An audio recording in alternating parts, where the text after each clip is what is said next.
Harry Potter lived at number 4 Privet Drive with his horrible uncle and aunt and their hateful son, Dudley. Harry was often locked in his room, and even though he was a wizard, he couldn't escape because he wasn't allowed to use magic when he was away from school. One evening, a house elf named Dobby appeared. Harry Potter must not go back to Hogwarts. If Harry Potter goes back to Hogwarts, he will be in mortal danger. Dobby disappeared, and shortly after, Harry's best friend Ron Weasley and his brothers Fred and George arrived in a flying Ford Anglia to rescue Harry from his prison. They flew him to their home, the Burrow, where Harry spent the rest of the summer before travelling by Floo powder to Diagon Alley.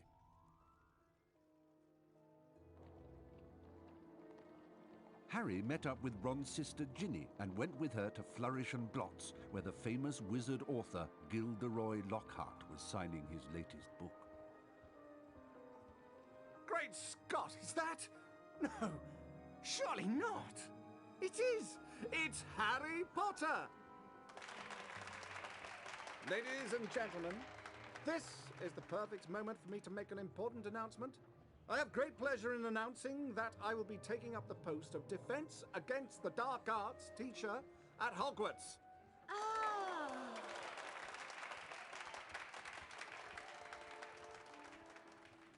Bet you loved that, didn't you, Potter?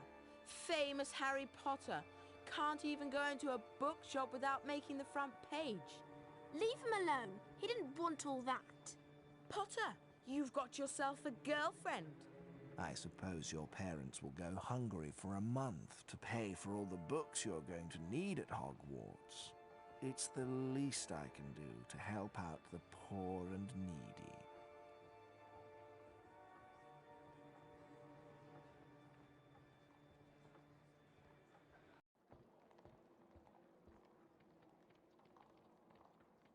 Harry, we've missed the train! The Hogwarts Express left 5 minutes ago! Oh no! What are we going to do? Well, I know that Dad took the flying car to work this morning. It's parked in Charing Cross Road. Okay, it's our only chance of getting to school on time.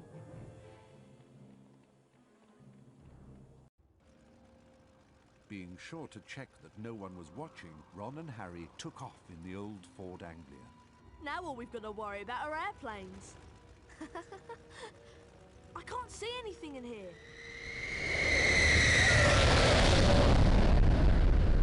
Phew, that was close. I think we're almost there. Uh-oh, I think the car's cutting out. Come on, car. Come on. Stop!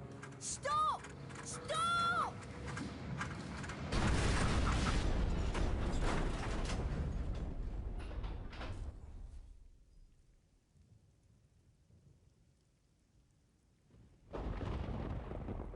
Ron!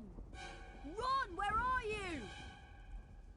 Over here, Harry! The Whomping Willow's got me!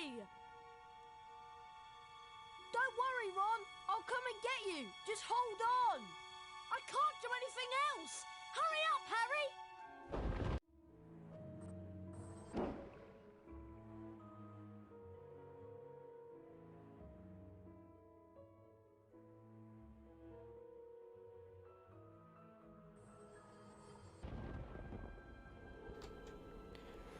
Alright, hello everyone.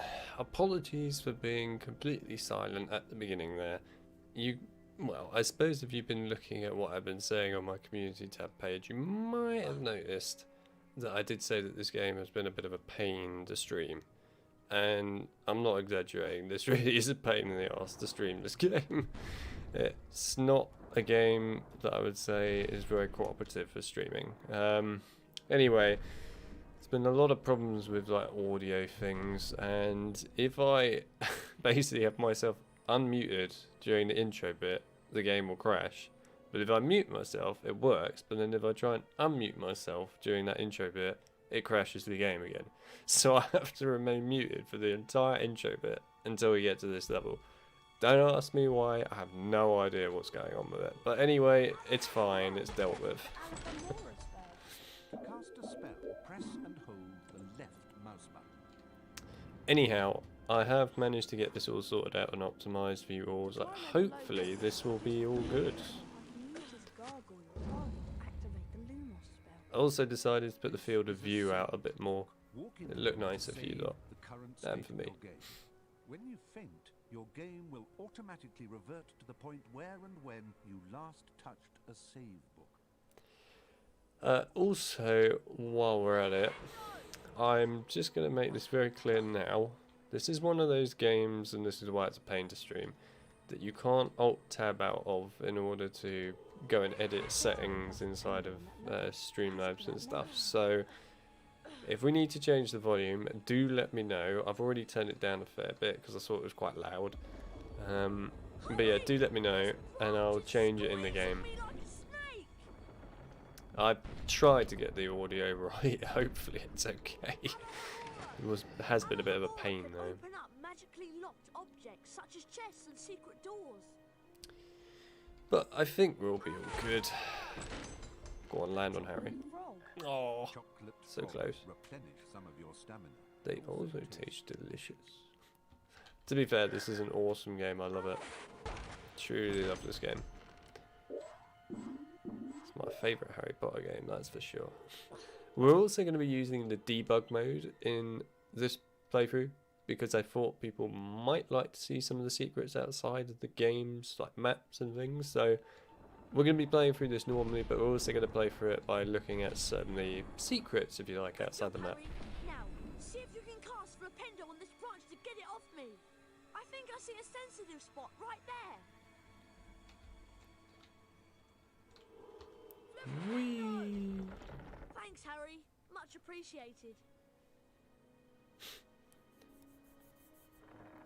Oh no!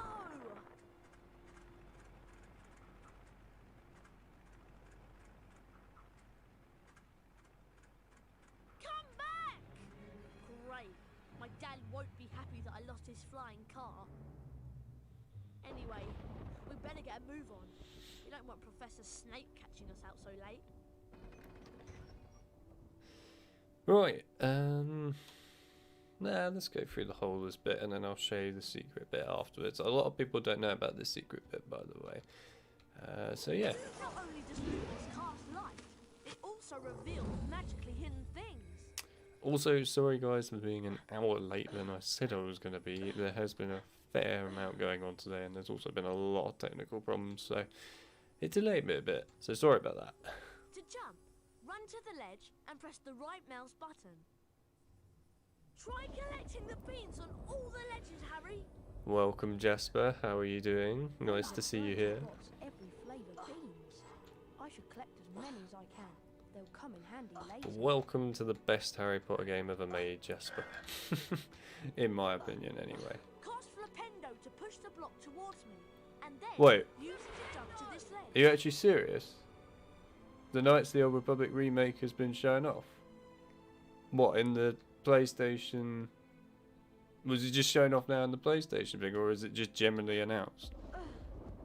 Because if so, I'm actually quite excited about that because I love Knights of the Old Republic. It's an incredible game.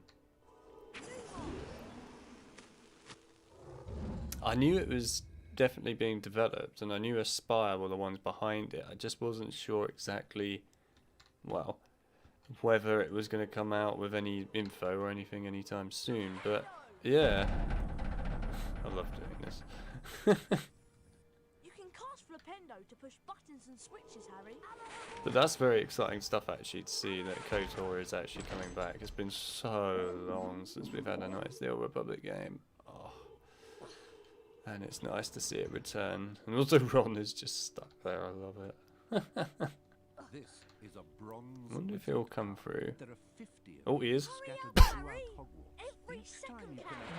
collect 10 Perfectly bronze normal. cards, you are given a permanent stamina increase. Pressing the escape key will allow you to access the Folio Magi and look at the wizard cards you've collected thus far. Yeah, it was the PS Showcase. I thought it was. I'm going to have to catch up on it after the stream because I'm actually quite excited by the fact that there are some games in there that I'm actually looking forward to that have been rumoured. And the fact that Kotor was shown off there is a huge deal to me. So I'm very excited by that. Yeah, I will admit, when I was originally planning the stream, I completely forgot about the PS Showcase. So, yeah, that was a thing. Oh well, it's fine. If there's anything though about Crash Bandicoot as well, that'd be cool. It is a mega cool game, awesome game. Now, I did say earlier that I was going to show off some of the secret stuff outside of the map.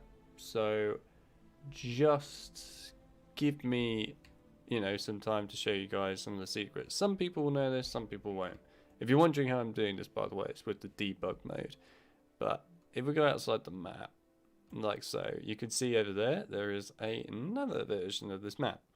So this version over here is basically an early version of the map that, well, they were going to use, but ended up basically scrapping. So you can actually walk around over here properly and look at it. So I'm going to do that quickly to show you guys what it's like. And we'll start off in the starting bit, which is right here. So this way everyone can see what this looks like, because a lot of people don't know this. And of course there's the difference already, the car's just casually floating there. These don't do anything in this bit, so I have to do this, but yeah, so here you go. Every flavour beans. I should collect as many as I can. They'll come in handy later. So yeah, you get some beans out this door this time instead of the chest, and obviously you get the quote there now instead of in here. And there you go, the chest is not there, but oddly enough the shadow for it is there. And you've got this wall here, which is just completely random. I can kind of see why they got rid of that. The gargoyle isn't there yet. There's also a weird selection of holes in the wall there. And this one's kind of cool, like a completely different fountain design compared to the one that you get, which I really like actually. I love the fact that this fountain just is here. It looks cool. I kind of wish they'd used this somewhere else, but you know, it is what it is. And then through here, this chest bit that you cast, you have to cast twice, which is kind of similar to the Philosopher Stone PC game, where you push blocks and it sort of, you couldn't do it in one push, you had to do it multiple times, so that's what they got there. And then we're pretty much at the end of anything else over here, other than this wall with the secret is here. And you still got the chest. And yeah, you can pick up the beans over here as well, which is quite neat. And then finally, you come over here. Obviously you can't cast for Bender at the tree because it's not programmed in. And then in here, which is where you normally go with Ron when you're saving, you go in here, you can kind of see where it ends. So you can cast Loomis on this, but yeah, well, that's not looking great. But yeah, no, you can't go anywhere else. And that's all they made of this bit. But hey, I thought I'd show you guys because it's kind of cool. So let me, where's the other map gone? Where is the other map? Show up. Oh, there it is over there. What we'll do is we'll just speed it up so we can get over there a bit faster. There we go. And slow it down again. Cool. Alright, let's go through to the next area. Was that hello Jane? Welcome. Welcome.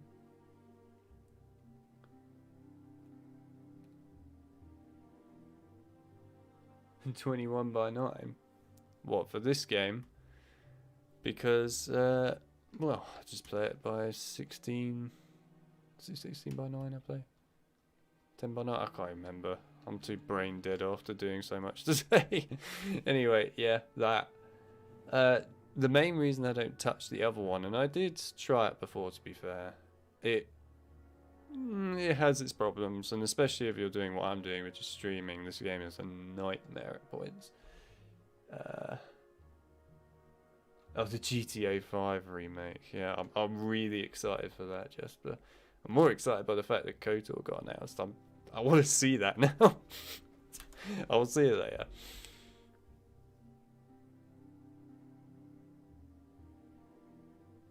Oh, can Harry stay on the car? Sorry, I didn't notice that you said that earlier, Buck. He can't. No, so the car is actually not a solid object. So if I had put Harry on it, then he would just fall through it. But yeah, it is a complete other map. You're right, Buck. You are right. So yeah, I mean, there's loads of cool stuff outside the boundaries here. Also, if you're wondering why the field of view looks so far back, it's because I said it like that, and it looks much better. The rain has stopped. At least we'll be dry when we get expelled.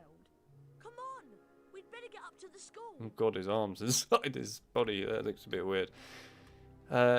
So there's also some other stuff that people don't notice about the outside bit. We'll quickly just grab some of the secrets, and then I'll show you what I mean. Oh, also, guys, does the audio of the game sound okay? I have been playing around with it quite a bit. Is it a little too quiet, or is it okay? I ask because it's one of these games I can't alt-tab out to like change the audio inside Streamlabs itself. I have to do it in the game, so do let me know. Yeah, it's a shame that you can't stand on the car. It's a shame you can't go in it. Although, there is a modder. Who was it? Was it Boomer? I think it was Boomer. I can't quite remember. The sound is good? Okay, brilliant. Thank you. Yeah. I think it was Boomer. I'm sure it was Boomer. Basically, he basically goes and finds all the cut stuff from the PC versions of the games. I think he mainly focuses on Philosopher Stone and Chamber of Secrets. I'm not sure if he's done Prisoner. He might have done, I can't really remember. It's been a while since I looked at it. But he found all these cool like animations that were not used in this game and so on. And some of them are really quite funky for Harry and that, which I love. And yeah, well, he did find one where the plane bit at the beginning, you know, where there's like the flying aircraft bit. Instead of seeing a cutscene for that bit with Harry, you actually were able to fly the car during that section. Now, of course, because it was such an early concept and wasn't really finished, it doesn't work very well. But, you know, from what he managed to sort of make, I guess, work of it, he actually managed to make it so you could somewhat fly with it. And yeah, it's just really cool that he managed to actually make it do something. And yeah, it was a cut thing that actually was quite a neat concept. I like it. I really like it. I kind of wish they kept that. Because it kind of reminds me of the PS1 version where you could fly the car. Anyway, I'm going to show you some of the secrets outside the nighttime version of this map, which is actually different to the daytime version. Also, hello Orange, welcome to the stream. Okay, so first things first, this fella here, which is basically like a sort of sundial. So all I'm going to say is remember that position. Just remember it. Take a photo of it right now if you want. Just remember that. Alright, so remember it's facing sort of to the left, upper left. We'll come back to this when we come back in the daytime and you'll see what I'm on about. Anyway, the big one is that, actually let's go over here and do it.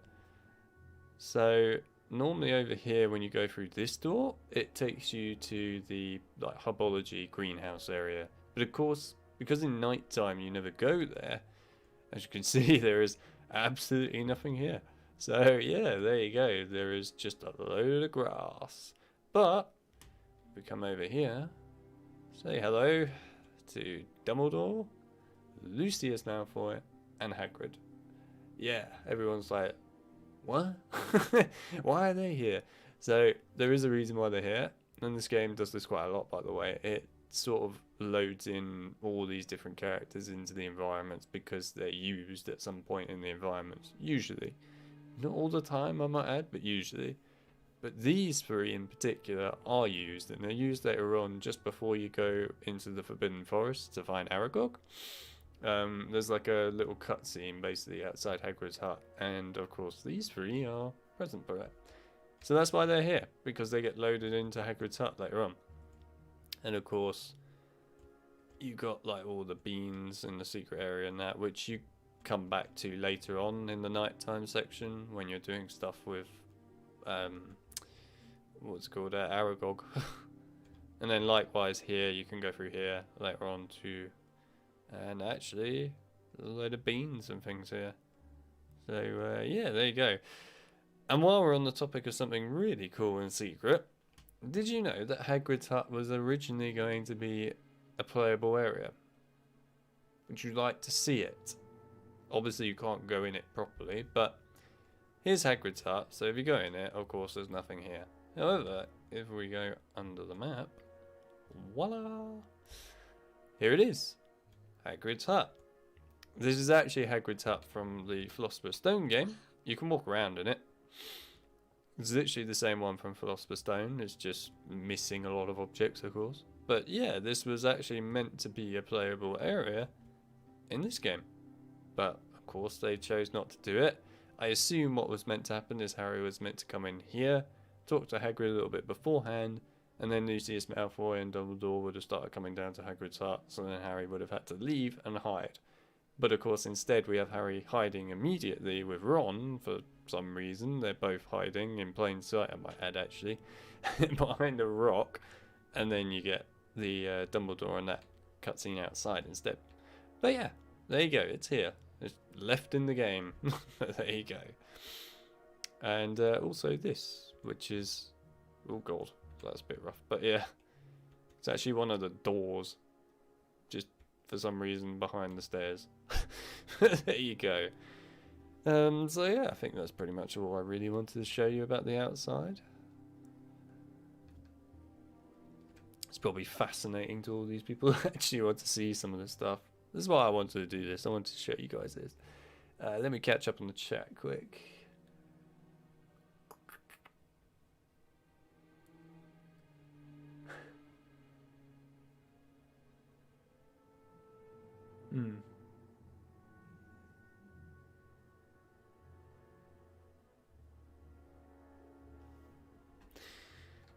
Anyway, I'm glad that people are enjoying me actually looking around the map. So, hey, that's cool.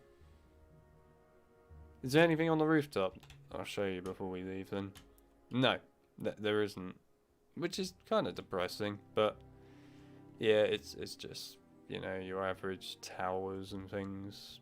Then of course behind here is just empty space. And there's a really weird texture, of course, there too.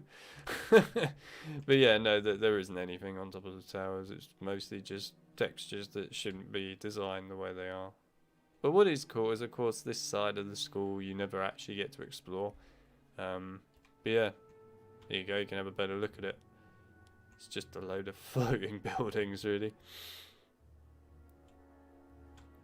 Now, this map is different in the daytime, and we will come over to it in a moment. But yeah, well, anyway, there you go. There's some of the secrets. Oh, actually, what I will do quick, because people are always interested in seeing this. So this is like the Quidditch Stadium bit. Now normally when you walk through this gate, you just transport straight to a Quidditch match. But of course Wood actually runs up here later on. So yeah, this is what he normally runs to this bit and then disappears. But yeah, this is where he runs up to. It's just a general bit. And then of course there's this. And a random bit just designed here for no real reason. But yeah, there you have it. Anyway, the last thing I will show you actually before we go is the Whomping Willow bit. So normally, like we were a minute ago, you're out, I'll tell you what, but yeah, you're out here and you spawn in this bit. And of course, loads of people have asked me actually this in the past, that like, can we go back to the Whomping Willow if we came back up here later on? And I will show you this during the daytime. The answer is no. You can do it through like the console, which I'll show you later, but no, to actually come back through here you can't. But what you can do, land in the room. And there's nothing in here because obviously you're not meant to be in here, and the reason they have these blue bits, if I go back through the door, is to make it look like you've just come from somewhere outside basically. But yeah, there's nothing behind these either, because people are always interested to know if there's like a secret behind here, and the answer is no, unless you want to count Hagrid's hut. But yeah, there you go. We've explored the nighttime bit of this fully, quite literally fully. So let's go through.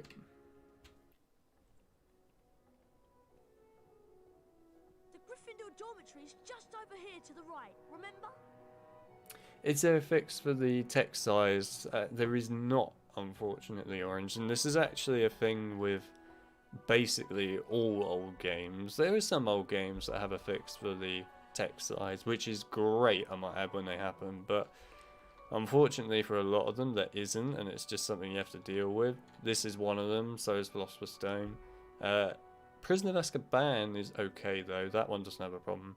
And also Knights of the Old Republic 1, which is actually probably one of the worst games you could have, text size being a super small one.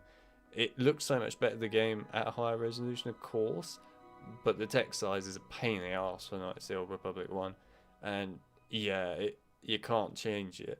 Unfortunately, it's just the way the HUD is basically made and things. You could do some things, of course, to try and make the text a bit bigger by playing at 2K resolution, makes it slightly bigger and things, but for the most part, no. It's just something you have to deal with. I mean, I'm not bothered. I can deal with it. I played the game so many times, I'm okay with it, but I can understand if it's your first time playing it, it's kind of not convenient.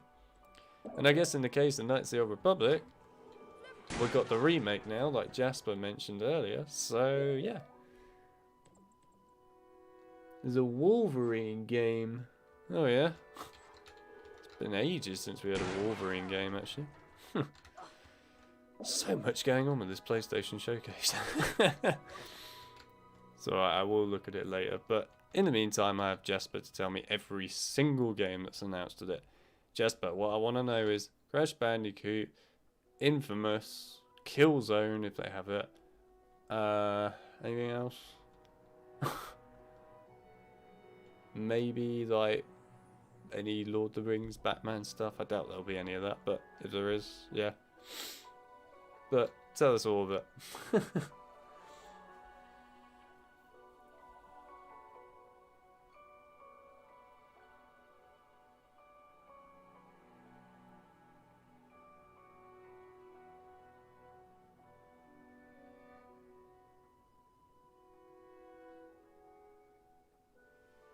What do you mean by that, Sano? I'm just genuinely trying to figure out what you mean when you say what's better, the Deathly Hallows game or the Philosopher's Stone character models. Do you mean as in just like Harry's model, or do you mean all of the character models from the games? Because if it's Harry's model, I could give you a direct answer straight away. But yeah, just let me know. Also, sorry if I'm a bit late getting to the chat. I'm trying to, I promise.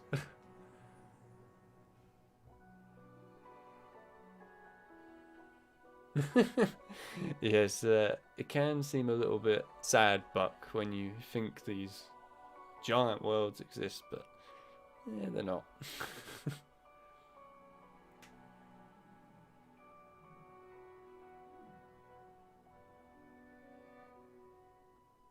One of what on the menu? Orange? Sorry, you're going to have to remind me because I'm a bit behind. Also, am I happy about Hogwarts Legacy? I did talk about that in my past stream.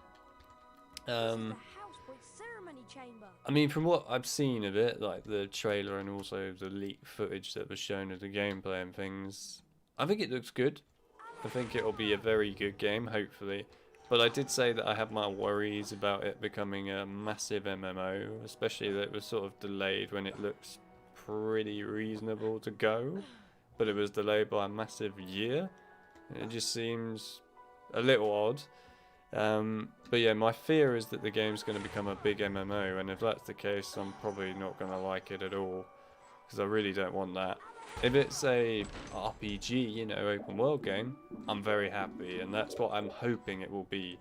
And if there is co-op in the game, I want it to be a co-op where you basically just invite your friends or whatever in to play it with you. Not that you have to play it with loads of other random people, because that tends to just spoil the fun. But, Jesus, that's loud. But yeah, I think, to be honest, I think it'll be a good game. I have a lot of faith in Hogwarts Legacy, but at the same time, I'm being cautious about the game, basically. But I think it'll be really good. I really do. Hopefully, I will not be proven wrong. Plus, there's a lot of Warner Brothers games that I'm looking forward to, actually. Hogwarts Legacy is one of them, of course. I think that the Gotham Knights game will actually probably be quite good. Plus, I'm a Batman Arkham fan, so what do you expect? And, yeah. Will I show you anything now? Nah, let's do this bit, because I'll show you it in a minute. Up here, Harry. But yeah, actually, one thing. Where is it?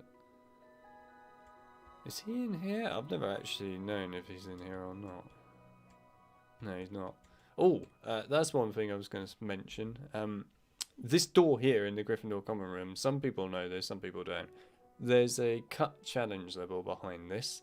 Now, I, with the help of another person, actually managed to figure out how to code kind of this door so that it opens normally within the game, i.e. you don't need to use what I'm using, Debug Mode, to fly behind it to activate it. In fact, hopefully it might work right now. Yep, there we go. So we both managed to figure out how to make that door open normally. I've made a guide, and it's actually linked in the bottom of the description of this live stream if you want to actually do this yourself. And yeah, it basically teaches you exactly how you can make that door open in the game like normal, rather than having to activate Debug Mode and fly through it. So yeah, there you go. And the one thing I will say about this door, and we'll come back to it later on down the line, is that you need to have learned every single spell before you can attempt this. So just remember that. Anyway, I thought I would mention it. Yeah, let's go back down here again and actually make our way up. And while this is loading, I'll respond to the chat. Also, Ron will probably be floating. Finally, Oh, he's not. there's the portrait of the fat Is he lady. not? Give her the password and let's go I to think bed. that's the first time he's ever not Thought floated. You'd have the password. Why would I have a password? Why would I have Well, he's it? not floated for Been once. with you Wow. since we got here. You're right. I better know who would have it. There you are. Right on time. I heard the most incredible story about you two getting expelled over a flying car. Hermione, please, we're tired. Could you just tell us what the password is? Wattlebird. It's good to see you again, Harry. Oh, Spider-Man 2. Didn't think they would show it. There you two I'm are. excited to see that. Brilliant entrance. Got the year off with a bang. Mum's furious, by the way. You two should hear about the bean trading system we've set up.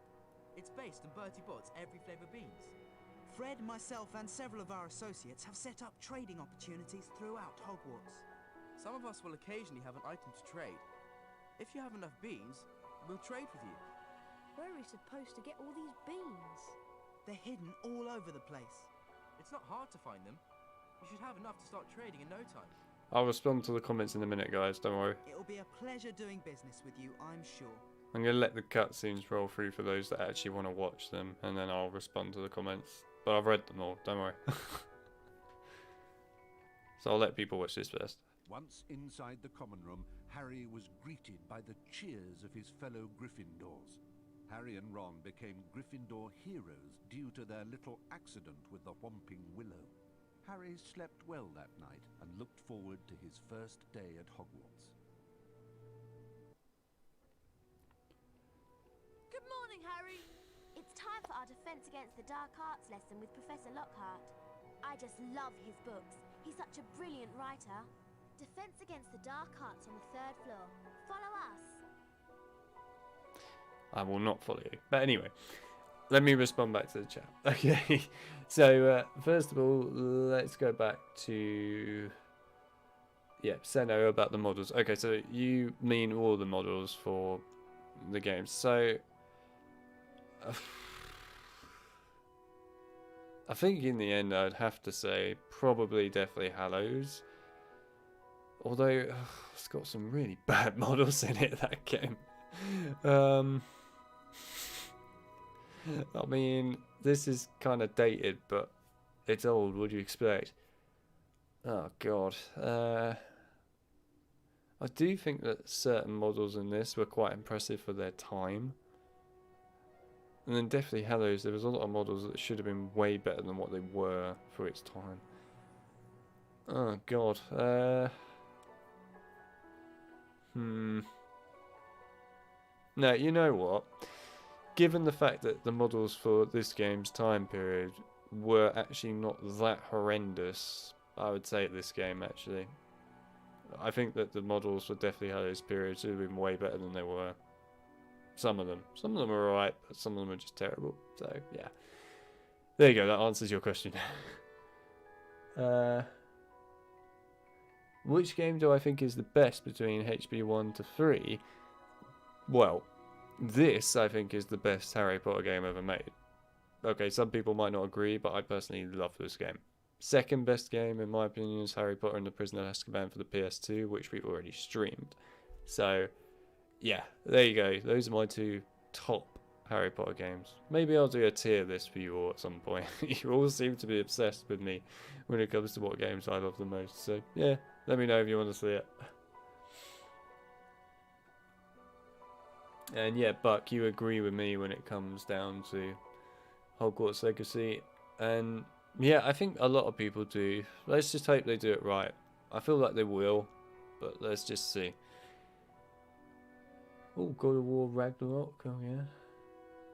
What Hogwarts house would I be in?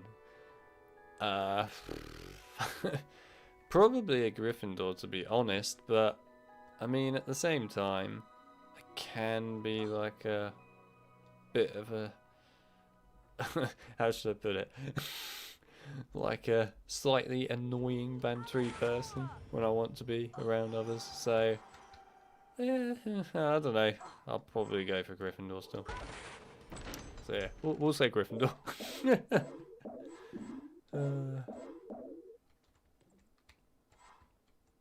Oh, oops. There you go. That's me not looking at the screen.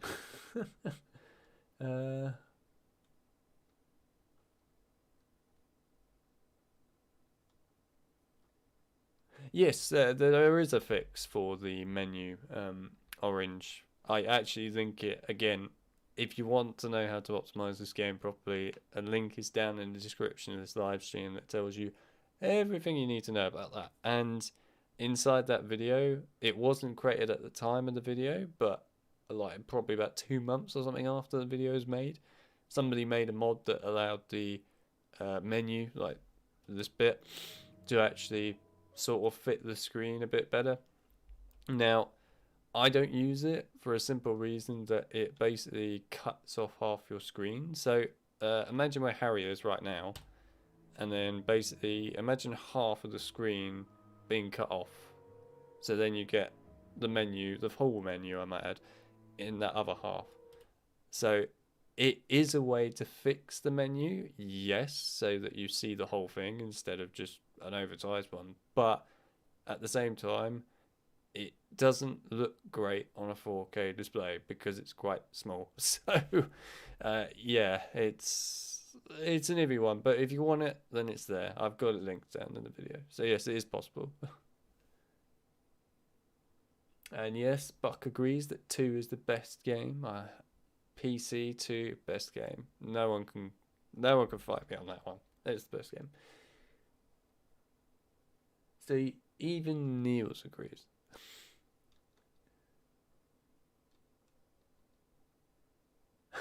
It's so funny that there are multiple versions of the games. I mean, how many are there of Philosopher Stone in that? You know, I'm gonna actually figure this out. How many are there? So, Philosopher's Stone.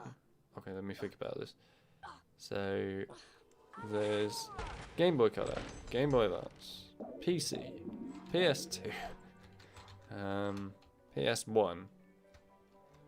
Is that all of them? That is all of them, right? Yeah, it is.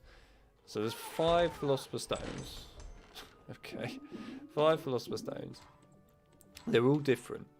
Chamber of Secrets, there's Game Boy Color, Game Boy Advance, PlayStation 1, PlayStation 2, then the GameCube and Xbox version is slightly different, so there's that one.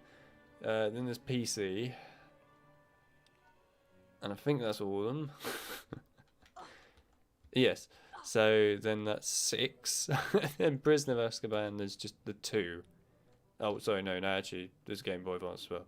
Completely forgot about that. So there's Game Boy Advance, there's PC, and then there's the console version. So 3 Prisoner of Azkaban.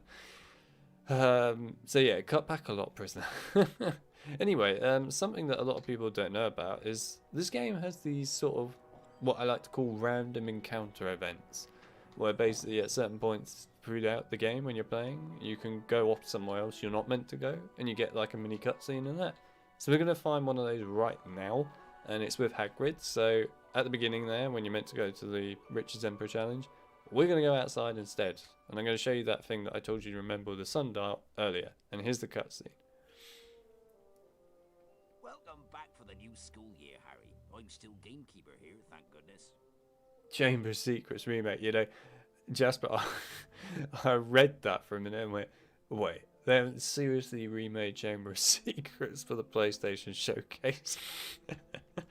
But no, yeah, it would be awesome if, I mean, to be fair, it'd be awesome if all the Harry Potter games, the early ones, got remasters with some of the cut content added back in. And then it would be kind of neat, in my view, if they actually did remake all the games from Goblet of Fire onwards and made them decent. I mean, to be fair, Order of Phoenix is not a terrible game. It's just very short. And also looks horrible by today's standards. Anyway. Wait. Hang on a minute. Is it in a different version of the map then? Maybe it's Defendo. I know this thing moves. Maybe it's Defendo. It might be Defendo. At some point, this sundial I know flips around.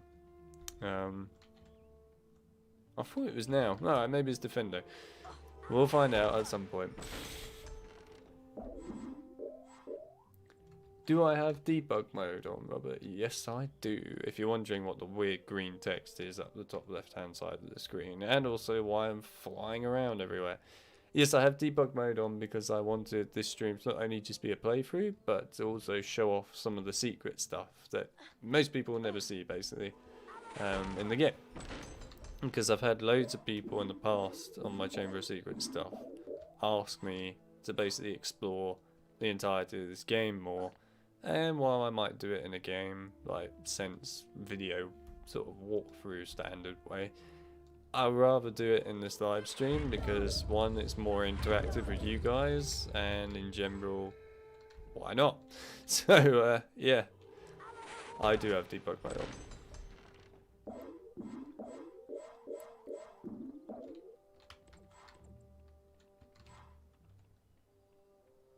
Five, I think. Open.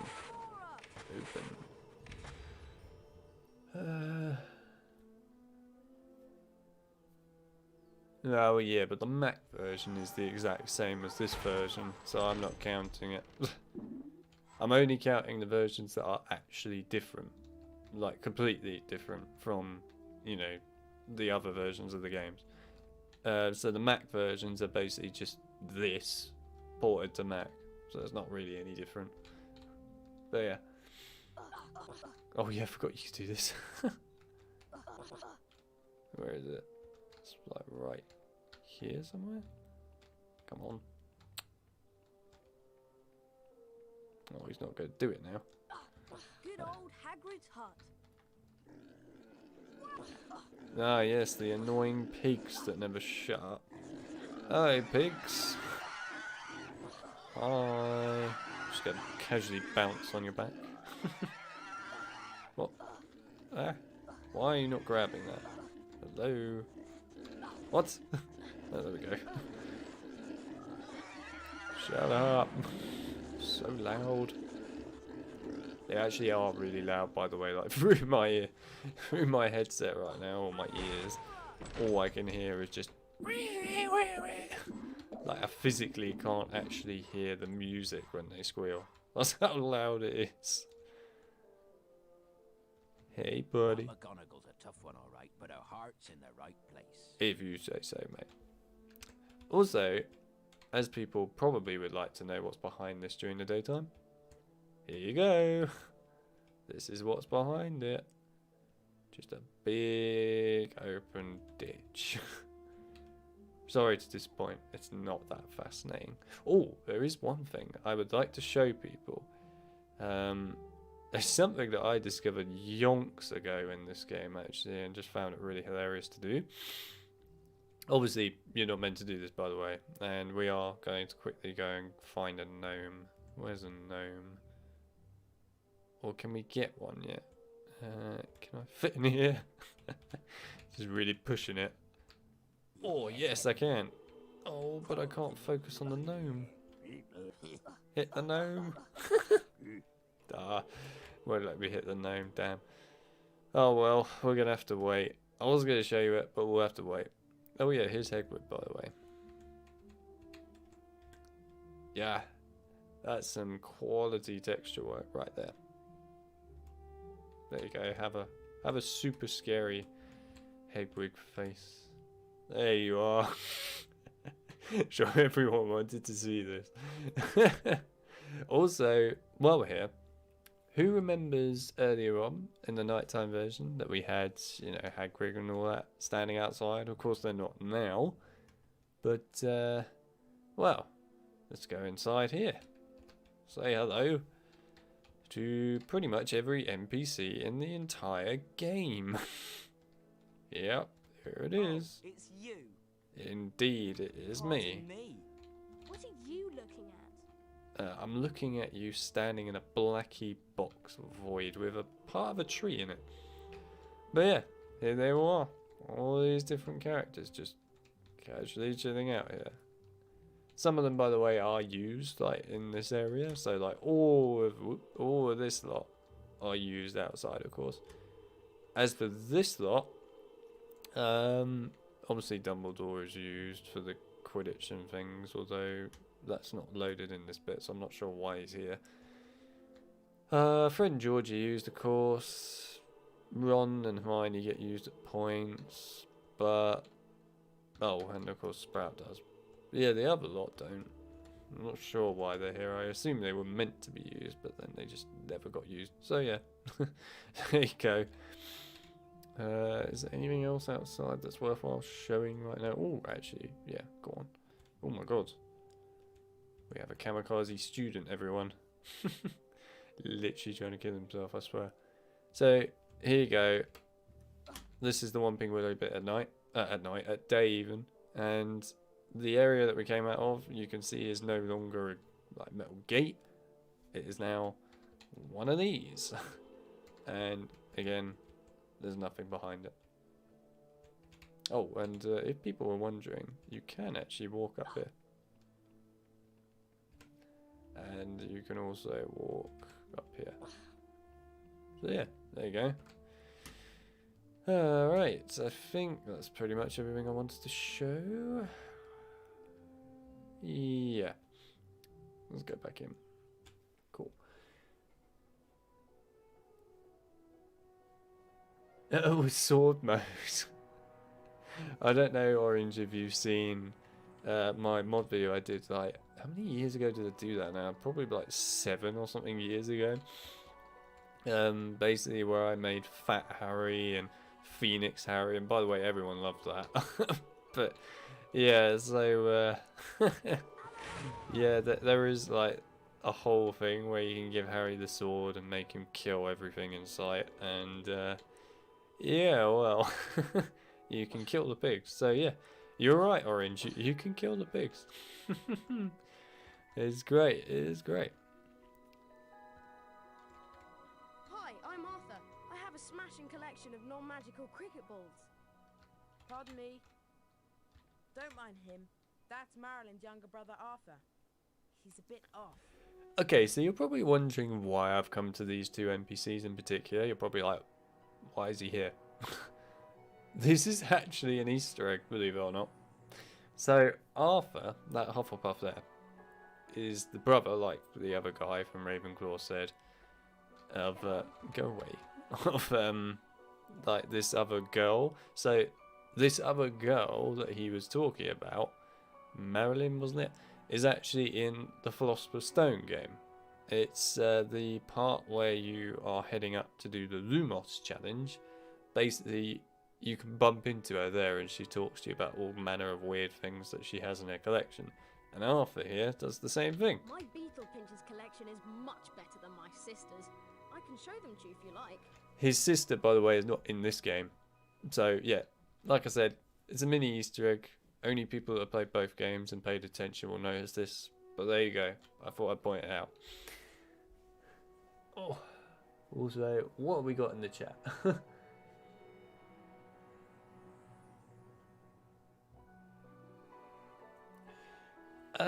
Technically speaking, Orange, yes, it is different enough. There are like massive sections cut out from the Xbox and GameCube version compared to the PlayStation 2 version. In fact, there's one off the top of my head.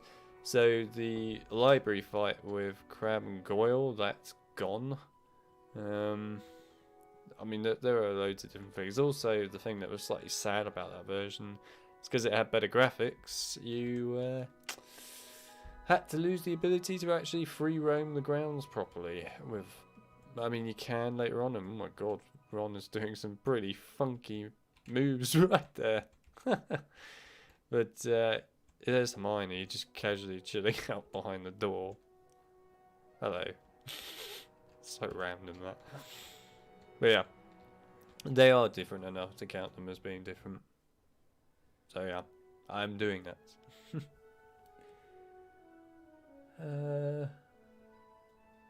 Would I play a modern Quidditch World Cup game if they showcased it?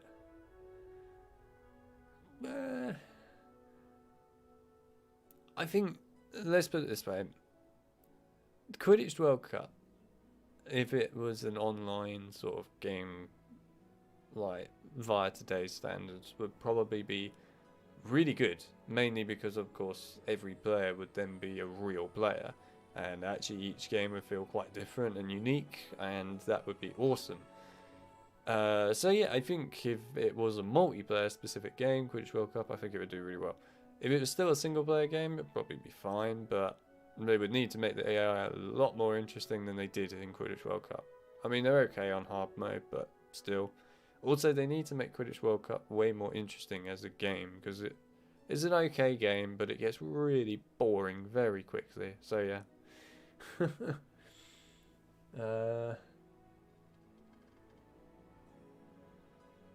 There is a secret of Hagrid, yes, Buck, but later on down the games, like time period, what am I saying? Later on in the game even, the Spongify challenge is when you have a secret with Hagrid. As for Hagrid outside there, no, there's no difference to anything at all. It's just Hagrid flying around.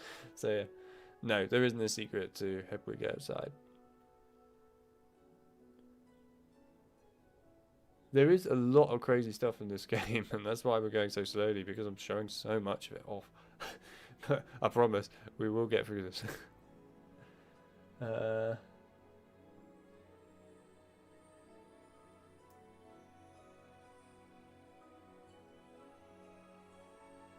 Yeah, Orange, you can, and I could right now if I wanted to, give myself every spell from the start, but of course we're doing a proper playthrough of this, so I'm not going to do that. But yes, you can give yourself every spell from the start, and yes, it does make a big difference to doing the beam bonus room, because of course you can cheat the living hell out of it, so yeah, there is a difference.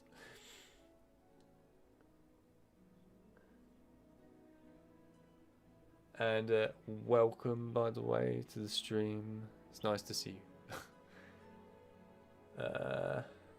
Buzz, what was that? A VR Quidditch game would be cool. I think a VR Quidditch game would be awesome.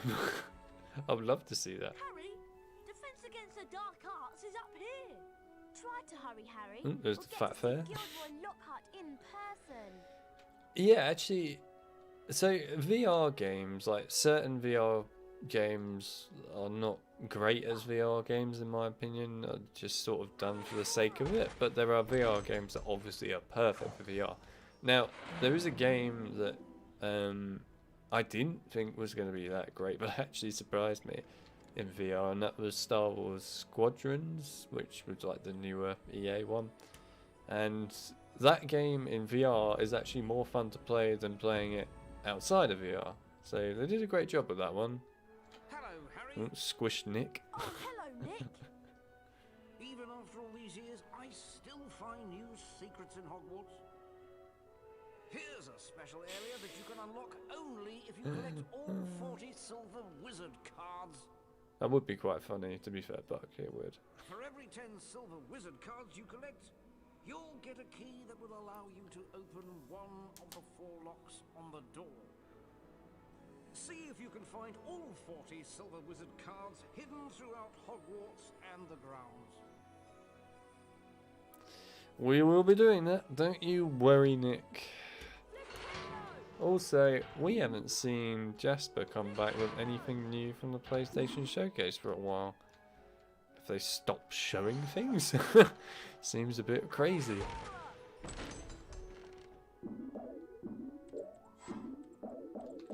From the HP games from 4 to 7 on PC, which one do I like the most? Well, I think that, in all honesty, is a bit of a no-brainer, unless you're including the Lego games, but I don't think you are, in which case it would be Harry Potter and the Order of the Phoenix, say HP 5.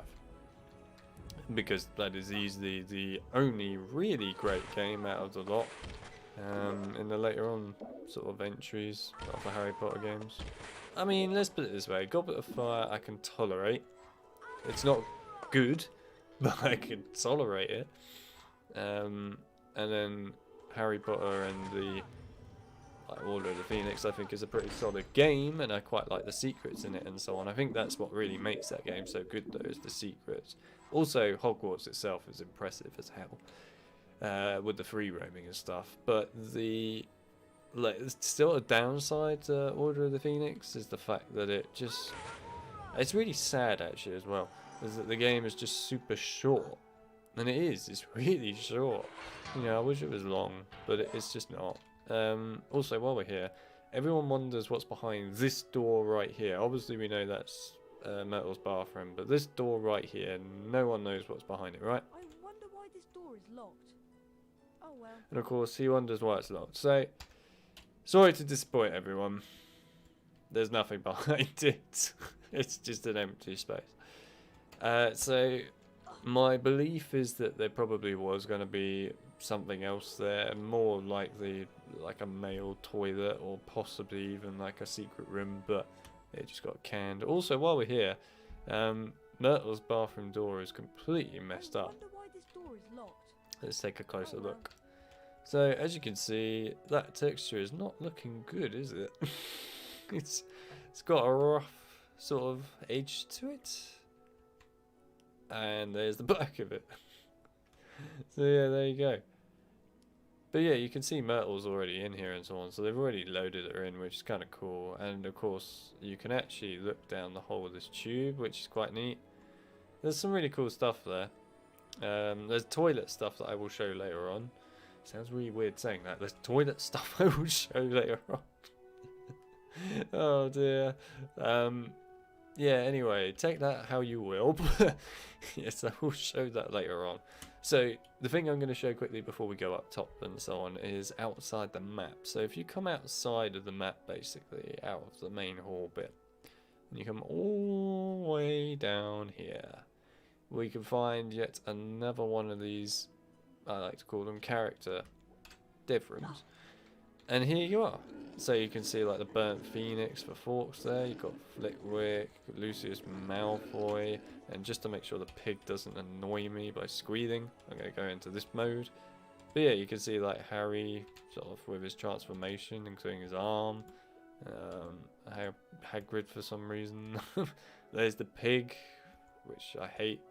There's like the best character of all time, Filch. Yeah, now you can see all these people in here. It's kind of cool actually, and you can even see Harry like looking at the book as well when he looks at Tom Riddle's diary. So there's a closer look at it. There's Petrified Nick as well, and of course you got Phoenix, and then there's also like a random one that's staring in the corner, a bit like Blair Witch that. And yeah, there are the others. Also, put a 1 in the chat if you have seen Blair Witch. I want to see how many people have seen Blair Witch. Come on. Own up. Alright. Also, what I was saying before with the favourite games and stuff about the later on entries. So, I mentioned HP4 and HP5. HP6, and to be fair, I will give credit to the devs here. It's not something that you can easily make a decent game out of. It's like the most boring book out of the bunch, and also the most boring film out of all of the films. So, yeah, I kind of sympathise with them a bit. But what they did with the game was sadly just way too repetitious. It's not a terrible game, but it's not one that, you know, you want to play very frequently. I will admit, I like its humour. It has some real cringe-worthy moments in it that are quite fun. So yeah, I think that HP6 is an okay game, but that's all I can give it. Oh, we just missed it. Damn. HP and the Deathly Hallows Part 1, which people really want me to play. It's depressing. But yeah, I hate that game. It's the only main Harry Potter game of all the games, I might add, that I have never completed. The only one. Obviously, if I brought it onto the channel, then yeah, I would complete it for you guys. But it's the only one I haven't finished. Because I couldn't stand it when I played it when I was younger. I really thought it was a terrible game. And I think if I revisited it now, like all these years later, I would still think it's a terrible game. Definitely Hallows Part 2, I played all the way through that, and I don't like it. It's not a good game. Like, the Deathly Hallows games are like the sort of games that I would say everyone should just stay away from. At, like, all times. Also, it's nice to see that we have some 1s in the chat for people that have seen Blair Witch. This is just a true form. You are lads. Well done. You know, you're lads. Anyway, what else have we got here? I go off such tangents today. I'm not keeping up with the chat. I'm doing a terrible job of it today.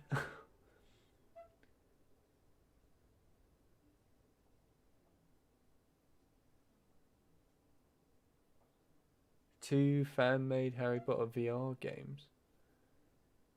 Are they? Don't know what they are. You have to tell me what they are, because I'm not sure what they are.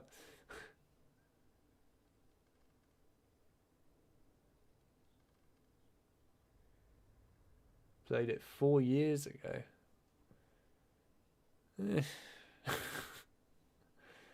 I played a lot of things a long time ago. Don't you worry.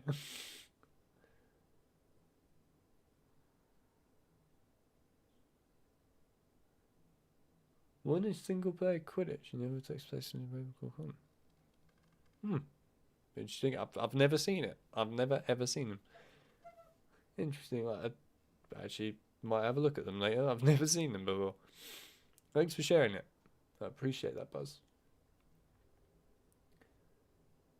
Think the showcase is over. Well, I'm sure Jasper will probably let me know.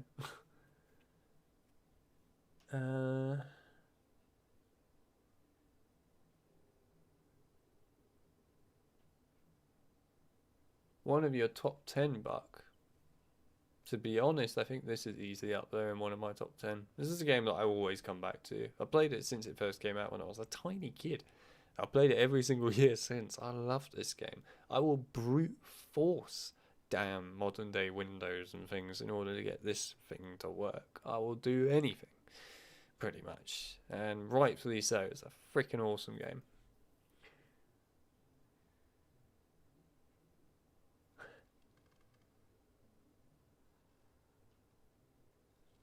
Really? You think that Snape looks better in this game than the PS2 Azkaban? He looks more menacing in this, I'll give you that. He also doesn't have a coughing fit. Which is my favourite HP game on PC. Sorry if I'm coming back to these really late, by the way.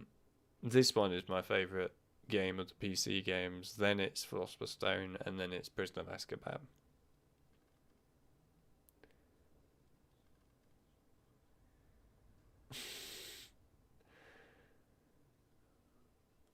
Play the whole game as a pig.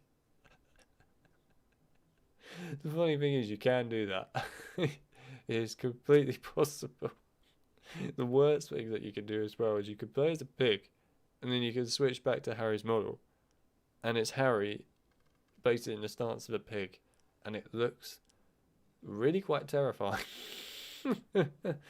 But yeah, we're not going to do that, but maybe in the future I might do it for a laugh. We'll see, we'll see. The pig is everyone. Oh god, that would be horrifying. Actually, seeing Hagrid as Mrs. Norris model that's priceless. It's actually priceless. There's some really funny things you can do with this game, and it just is terrifying to see. And I think if you were a kid and saw them, you would have a nightmare-filled, like, induced. You would never sleep for multiple nights on end, but it's hilarious. The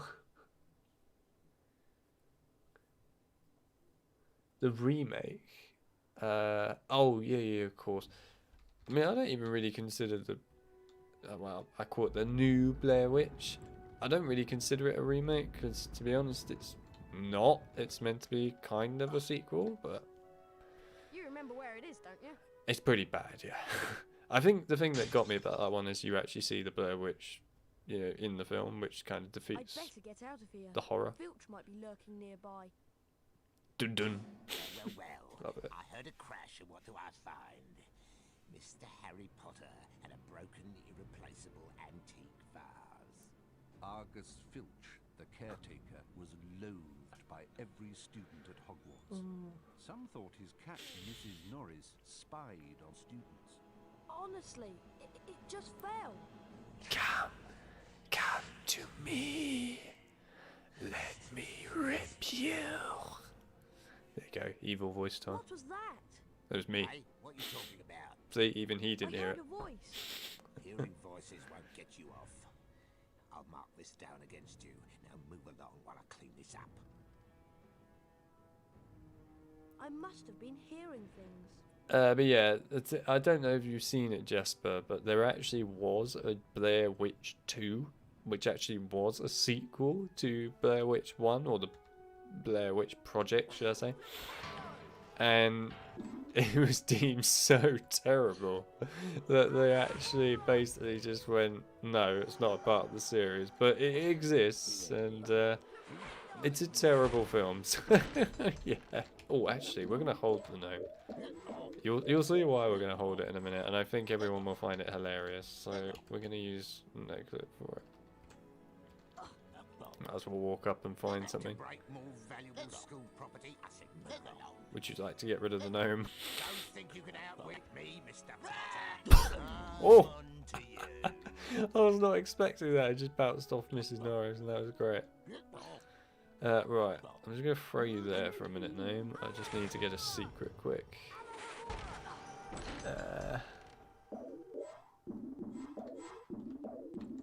Oh, the fan remake of this game. Yeah, in Unreal 4. That was impressive, all the footage that was shown for that. And it, you know, it looked impressive as hell. But of course, it's never going to come out. And it was never ever meant to come out. It was just like a showcase, really. And yeah, well, you never know. We might see this remade one day, but I doubt it. Which is sad. It should be.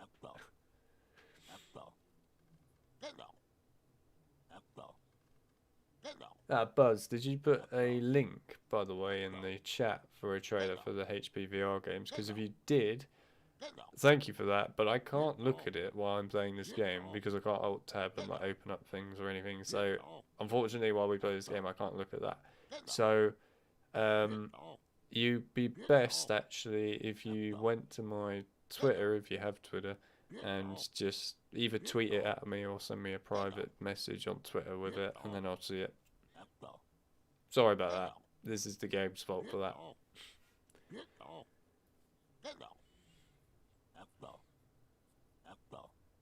It's not a remake, but it is terrible. It is a terrible film, Blair Witch. It defeats all the purpose of what Blair Witch...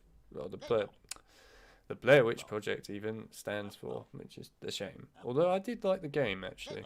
I might stream that on this channel. It was a good game. It's not perfect, but it's a good game. Blair Witch 2. So you've seen it. You've actually seen Blair Witch 2, Jasper. Most people haven't seen it. It's awful. It was actually a thing. Yes. No. It really is actually a thing, that film. And it's awful. Welcome to Defense Against the Dark Arts. My fame makes an introduction unnecessary, but I'll delight you with one anyway. I am Gilderoy Lockhart, Order of Merlin, 3rd class. Honorary member of the Dark Force Defense League, and 5-time winner of Witch Weekly's Most Charming Smile Award. Ah, I see you've all bought a complete set of my books. Well done. Today, we shall be learning the Rictus Sempra spell. Rictus Sempra is very useful when stunning certain pesky I love the creatures name. such as Cornish pixies. Who wants to be first? Harry Potter, will you step down here, please? Lucky. Just running with a gnome to the front of the class. Oh, he's talking Clear as your well. mind completely, Harry. Don't even think about me. And I'm thinking about the concentrate gnome, mate, on the not symbol you. in front of you. See the wand? It's going to move its way around the symbol. At the exact point when the wand passes over the arrows, hit the corresponding arrow key. This exercise has 3 parts. You must hit all of the arrows correctly in order to progress to the next round. Ready to try? Round 1, begin. The gnome. The gnome. Oh, this is great. This just adds to the experience so much. Well done, Harry. You've advanced to the next round. 5 points to When we get to Gryffindor. Spongify, by the way, I will throw the gnome next time rather than hold it, so you can see it running around. Oh my god, the gnome. It's great. Get off. Get off. Well done, Harry. You've It's like advanced Harry to the learning a next spell round. and there's just this 2 innocent points gnome to going, Gryffindor. let go of me, get Round off. 3, begin. Oh. Why? Get off. Fabulous work, Harry! Aren't you glad you've learned from the likes of me? You've now completed the exercise. With a gnome. 15 points to Gryffindor. You've learned Rictus Sempra. You didn't do as well as I did the first time, but then who could? Now, how about a turn in the spell practice arena? Who could do as well as you when they're holding a gnome? Welcome, Harry Potter, to my famous Rictus Sempra challenge. To complete the challenge, you must find the completion star, which will be found at the top of this tower. To get to it as quickly as you can. If the challenge timer reaches 0 before you have the completion star, you lose the challenge. I agree with that, Buzz, by the way. Along I love way, you will Peeves. find challenge I was stars. sad that he was Collecting cut. challenge stars will boost your Really timer sad. and score. Try and find them all. Try to get the completion star with as many seconds remaining as possible. The higher your score is when you complete the challenge, the more house points I will award you. Ready to begin? Good luck! 3, 2, 1, go! Is the gnome supposed to be making noises? Yes. It normally does make noises, so yes it is, but obviously A nasty little pest that not like to shoot really in hot that flame situation. Well, at you. You can stun them by The gnome casting dies. Rictus Sempra on them. Then you can use Flipendo to push them around. He was left in the classroom. This indicates that a Still firecracker haven't got placed over it on yet. or nearby the symbol will cause something to happen in the world, Harry. Breaking the fourth wall Try there. and use Flipendo to push the fire crab onto this plate. Do I know all the secrets for the challenge? Absolutely. I know all the secrets in this game. You're asking somebody who's played this game way too many times if they know all the secrets. Yes, I do. And I will be showing them all. And what I'm going to do... Oh my god. What I'm going to do is at the end of the challenge, I will basically go and sort of like free roam outside of the boundaries to show you guys some of the cool secrets. There's not a lot on this level, but I'll show you some of them. Also, while we're here, the Lockhart statues that you see around the challenge, in this one and also Spongify, originally you were supposed to be able to cast at them and you would get beans and a cool Lockhart quote from them. You might have seen from my demo playthroughs that you see that, and it was meant to be in the final game, but it got cut. Avoid touching them or their slime trails. The acid that they secrete will burn you. Harry, trust me, I know. Rictus Semper will stun them, and then you can use Flipendo to push them around. Yes, Buzz, he did actually know that Lockhart was a fraud, but the reason he did it, there is actually a very good reason for it, and you might not know this. So, Dumbledore deliberately hired Lockhart as the Defense Against Dark Arts teacher because he knew about Lockhart basically, you know, using the memory curse and all these normal, actually clever wizards, and basically was not happy about it, of course, and it was too difficult to actually expose Lockhart for that because he had no evidence to support it. So instead what he did is he hired him for the Defense Against the Dark Arts, you know, teacher, because he knew, as everyone knows, that the Defense Against the Dark Arts position is cursed, which basically means that whatever happens when you teach it, something's going to happen to the teacher. And if you've noticed throughout Harry Potter, every single time something happens to the teacher in Defense Against the Dark Arts. Every time. And yeah, he knew that something would happen to Lockhart, so that's why he did it. That's actually the reason. He did it in order to effectively get his revenge on Lockhart. And in the end, basically Lockhart losing his mind was revenge enough. So in the end, Lockhart didn't go to prison like he should have done, but he did lose his entire mind as a result, which is effectively almost like, kind of like a prison, if you like. So yeah, there you go.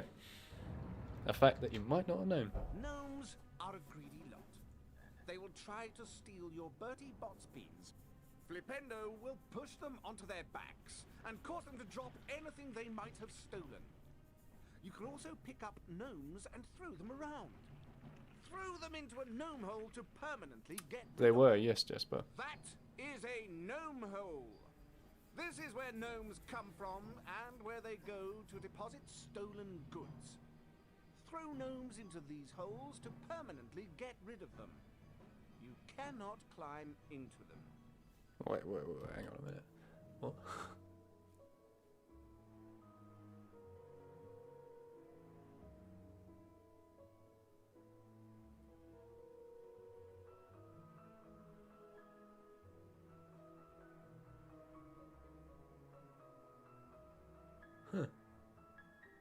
Anyway, Jasper, is the PlayStation Showcase still happening, or is it over now? Oh, the gnome's up there. Why is he all the way up there? Miles away.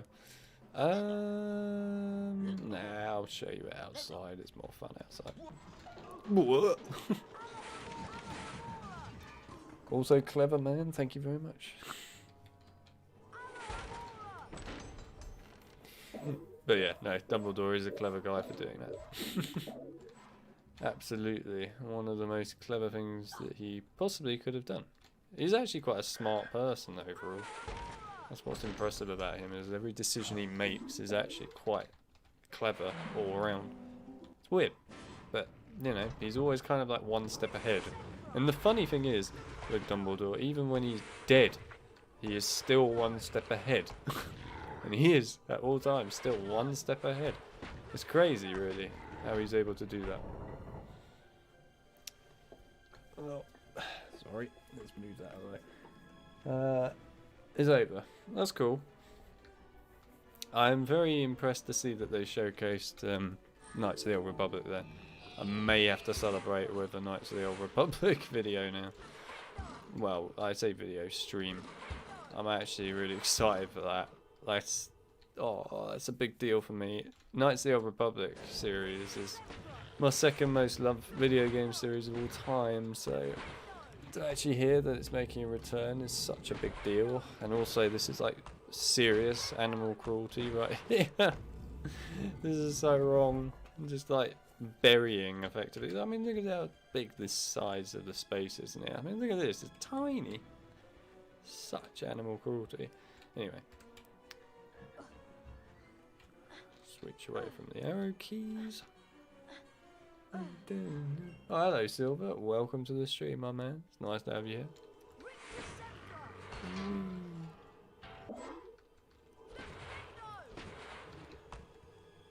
Seriously, you're still there?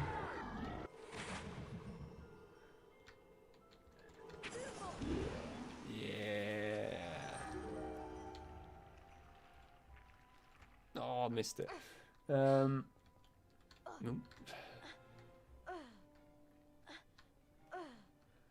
I'm excited to watch the Spider-Man 2 showcase, actually, of that game, because I'm looking forward to Spider-Man 2. I think that'll be really good. So is there no Crash Bandicoot stuff at this, by the way, Jasper? I'm asking because... Oh. Oh, Buck, no worries, man. It was nice to actually have you here. Thanks for stopping by. And, yeah, well, we'll see you when we see you, I guess. Do feel free to tune in to a future stream, Buck. It'd be awesome to have you. But yeah, Jasper, was Crash Bandicoot shown at all? Because, no Crash. Really? That amazes me. I don't know if people have noticed that Crash Bandicoot's 25th anniversary is today. I was actually thinking about streaming that today, to be honest, but I didn't. But there's been a lot of stuff sent around at the moment for the showcase, right? Of like something new for Crash. And yeah, it surprises me that it wasn't that PlayStation showcase. Like, really?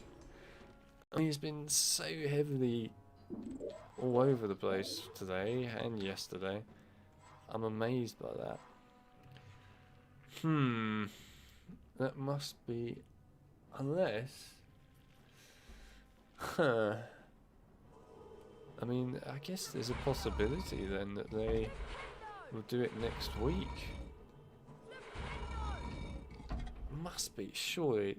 They'll have to do it soon. There is something new coming for Crash, and I'm kind of excited to see what it is. So yeah, I know there's something cool that will be coming. Hopefully, it will be an exciting game. The thing is, I would really like to see, obviously, new Crash games, of course, but I would like to see the like 2 old games that I think deserve remakes to be properly redone, which are Wrath of Cortex and Twinsanity. Now, both of them I think would be incredible remakes if they were done right. And I would really like to see them, you know, I just really want to see them come back. I think they deserve it. They're like the only other Crash games that I think that really deserve remakes. We'll see. Hell, even a port of them at this point would be nice.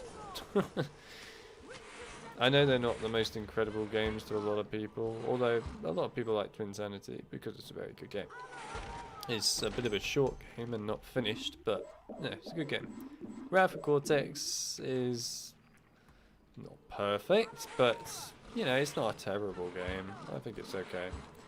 It definitely is not like as good, though as obviously warped and things. But yeah, it's just not a terrible game.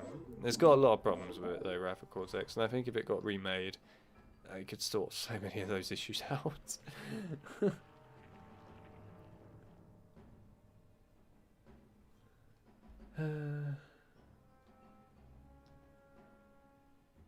Also, yeah, KOTOR is literally my childhood, my teenagehood, and my adulthood. It's literally my entire lifehood. The only time it wasn't with me was when I was like a tiny baby. Well, you know, basically when Knights of the Old Republic 1 first came out, that's when I first played it. I played it ever since. Same with number 2. I personally prefer number 2 to number 1. I think it's a better game. And I especially prefer its story, number 2, to number 1. I know a lot of people might not like number 2's story, but that's mainly because number 2's story is actually kind of complicated. And in some ways that's why I quite like it. It's a complex story. It actually makes you try and figure it out.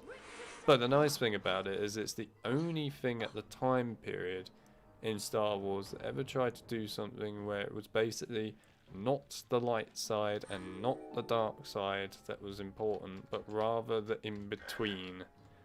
And it's just nice. I mean, you don't want to spoil the entire plot for those that haven't played it, that might want to play it, so I don't want to do that. But yeah, I can't say anymore, else I would spoil it, but it's such a great plot. It really is. Knights of the Old Republic 2 is a king plot. One of the best plots I've ever actually seen in a game. For Star Wars, anyway. That's why I would like number 2 to be remade. I assume, Jasper, that the remake of Knights of the Old Republic is just number 1, right? I'd be surprised if it was both 1 and 2. I'm pretty sure it would just be 1.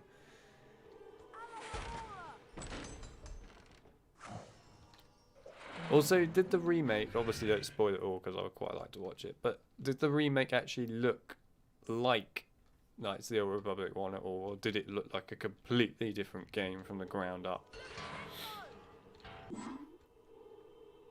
Now, here we go, we got this problem. I know how to fix this, by the way. Easy glitch to fix. Come in here, get this cutscene, wait for it to play, and then when it finishes, go back down the corridor, interact with the switch, and it will work. Watch. In we go. And look at that. Don't ask me why it does that. I have no idea, but yeah, that's how you fix it. For everyone that's interested, that's how you fix it. Such a weird glitch. I assume it has something to do with like the little cutscene from before with the 2 fire crabs flying out the ceiling. I'm not certain. It's strange. It's super strange. Oh my god, are you joking me? You got a PS5? Damn it. Well done, Jasper, for actually acquiring one, because those things are super difficult to obtain, and I'm still trying to get one. It's driving me insane trying to get one of those things. Eventually I probably might get one, but it's just impossible to ever find one, and I'm not buying one from a freaking scalper, so yeah, screw that. But yeah, I want to get one. I have so many uses for it, especially as a video creator. I have so many uses for it. But anyway, either way, well done, Jasper. They are hard to get. Really hard to get. I managed to glitch 2 beans. Very nice. Doobie-doobie-doo. Actually, I'm gonna quickly catch up with the chat. I expect the graphics of the new God of War to be very good.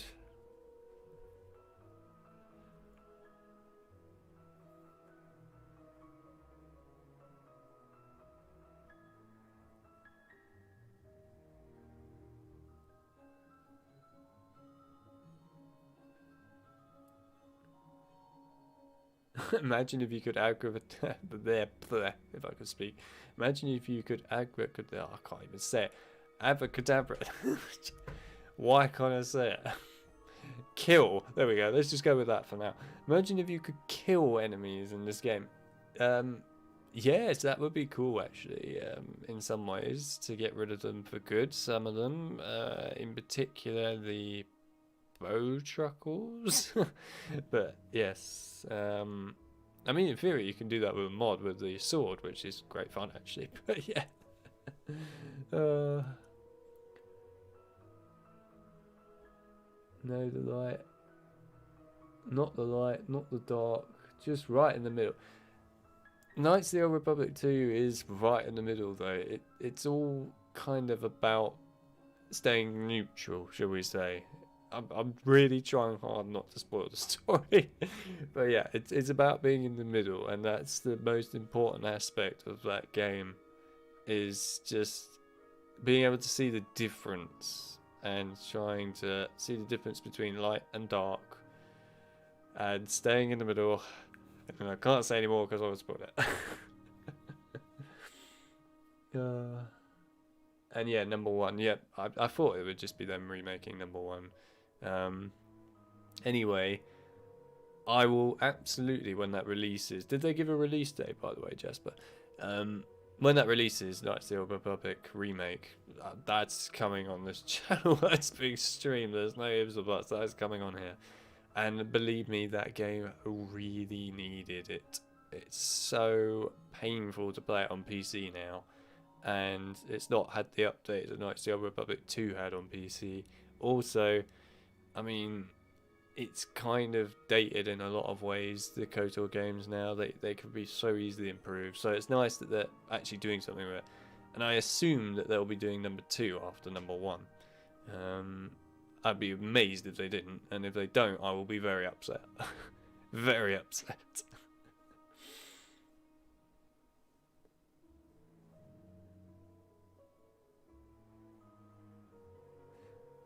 Orange, just so you know, the fan remake that everyone was going on about, which is the Unreal 4 thing, you can't actually play it or anything. It was just basically, it was like, I think it was a student, basically sat down and created this game, like bits of it inside of Unreal Engine 4, and he was doing it as part of a project to sort of showcase what he could do. There are videos of it, although I don't know if they're still up anymore. They might not be, actually. You have to check that. I don't know if he was told to take them down. But yeah, they were just videos.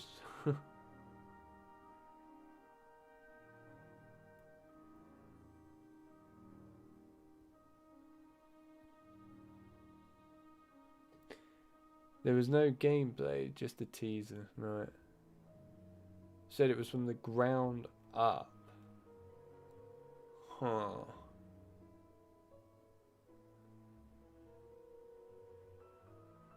Yes, I hope I get a PS5 soon as well, Jasper. That would be nice. But from the ground up, okay, that can be a good thing and it can be a bad thing. I hope he means, when he was saying that from the ground up, that it's basically doing the game from the ground up but keeping the story and things the same. I hope they're not changing all of that, because that'll be like a whole new game then. Hopefully they won't do that. I mean, it's fine, I guess, but I'd rather, as it's a remake of an old game, that they didn't just change the whole story and that. I'm sure he didn't mean it like that, but still.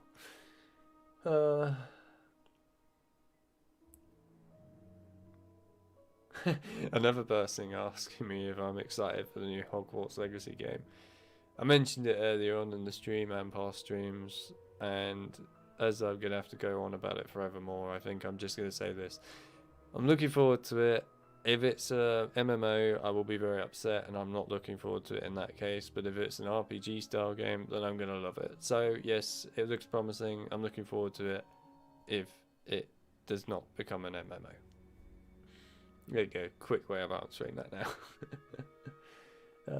No date yet. Oh. They should have given us some kind of indication. That would have been nice. Oh well, we'll find out. I will see it.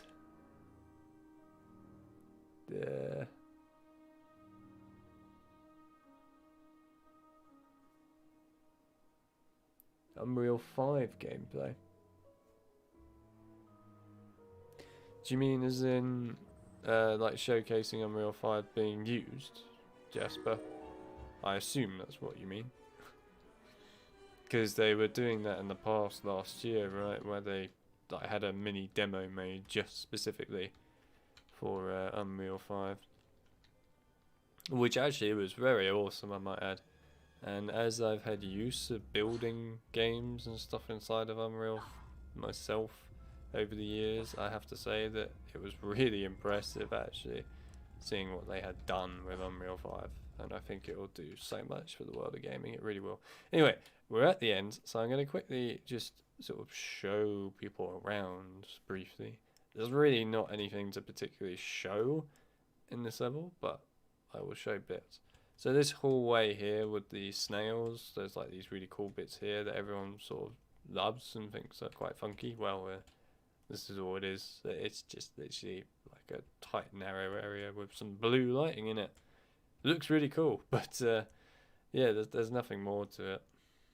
What else is there to show off? There really isn't a lot in this level to show off, to be honest.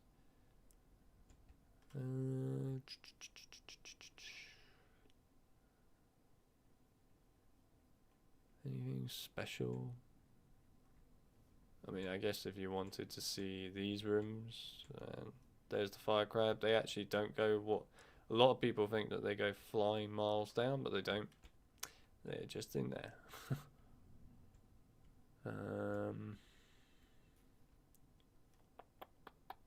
Was there anything else worthwhile showing? Not really. Oh, actually, yeah. Might as well show this. Here you go. This is the tiny little room that the wizard card chest comes out of earlier on in the level.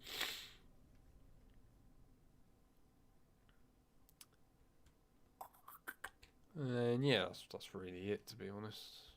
There is nothing else. There's the room you start in at the start. Obviously nothing behind the door. And over there, that tiny little thing that you can see, which is actually a skybox, which is basically just that sky that you see there. That's just over there. I'm not going to go over there because it takes forever. Even if I speed it up, it still takes forever. But you can stand in it and walk around in it, and then when you do that, you can see a massive Harry in the sky, which looks kind of hilarious. But I'm going to show you that later anyway. But yeah, let's go. Well done, Mr. Potter. You have completed my Rictus Sempre challenge. The remaining time now becomes your personal high score.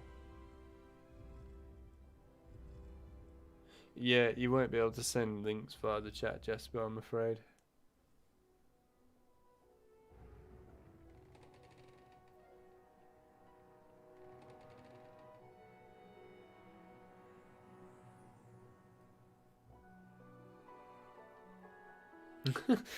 It's funny to think that a giant snake was able to sneak through the castle. Yeah, you don't say. Harry, the weekly house point ceremony is about to start. Follow me and I'll show you where it is. Okay, we're not going to follow her. Instead, we're going to go this way. Because I'm going to show you all once again one of these secret events that randomly happens in the game. And this one can actually happen at multiple times, but this is the first time you can see it. So if you go this way and you come up to Transfiguration, which by the way, there was actually meant to be a Transfiguration spell in this game, but it got cut. And that's why the classroom exists. Yeah, well, anyway. Get this bean along the way. Yeah, you can basically get a mini cutscene that they put in just for like fun, basically.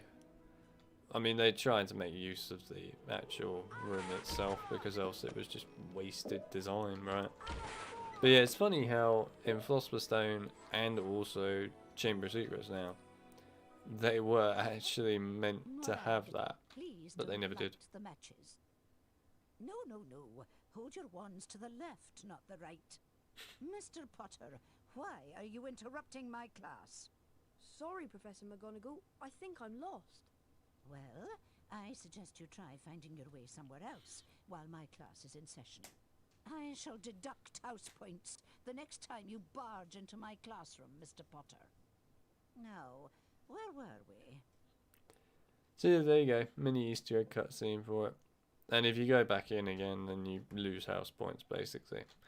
But yeah, basically this was them making use of it. But yeah, in Philosopher's Stone and Chamber of Secrets for PC, they were meant to have Transfiguration lessons, but they never did. They never made it in. They were cut.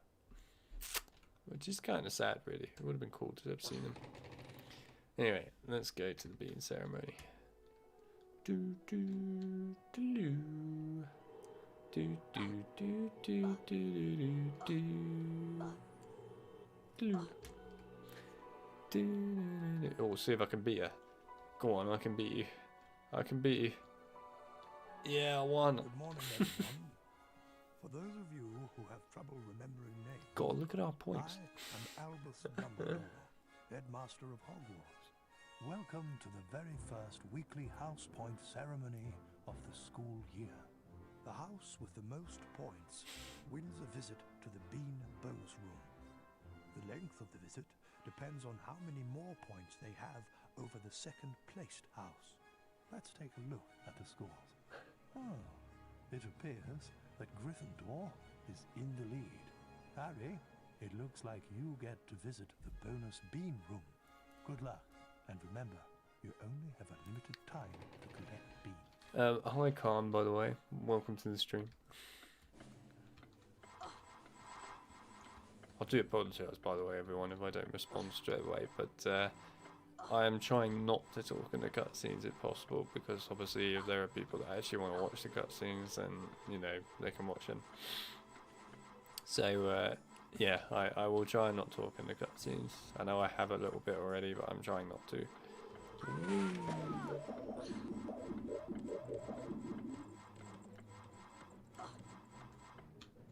You know what, I can't be bothered to go down the bottom way.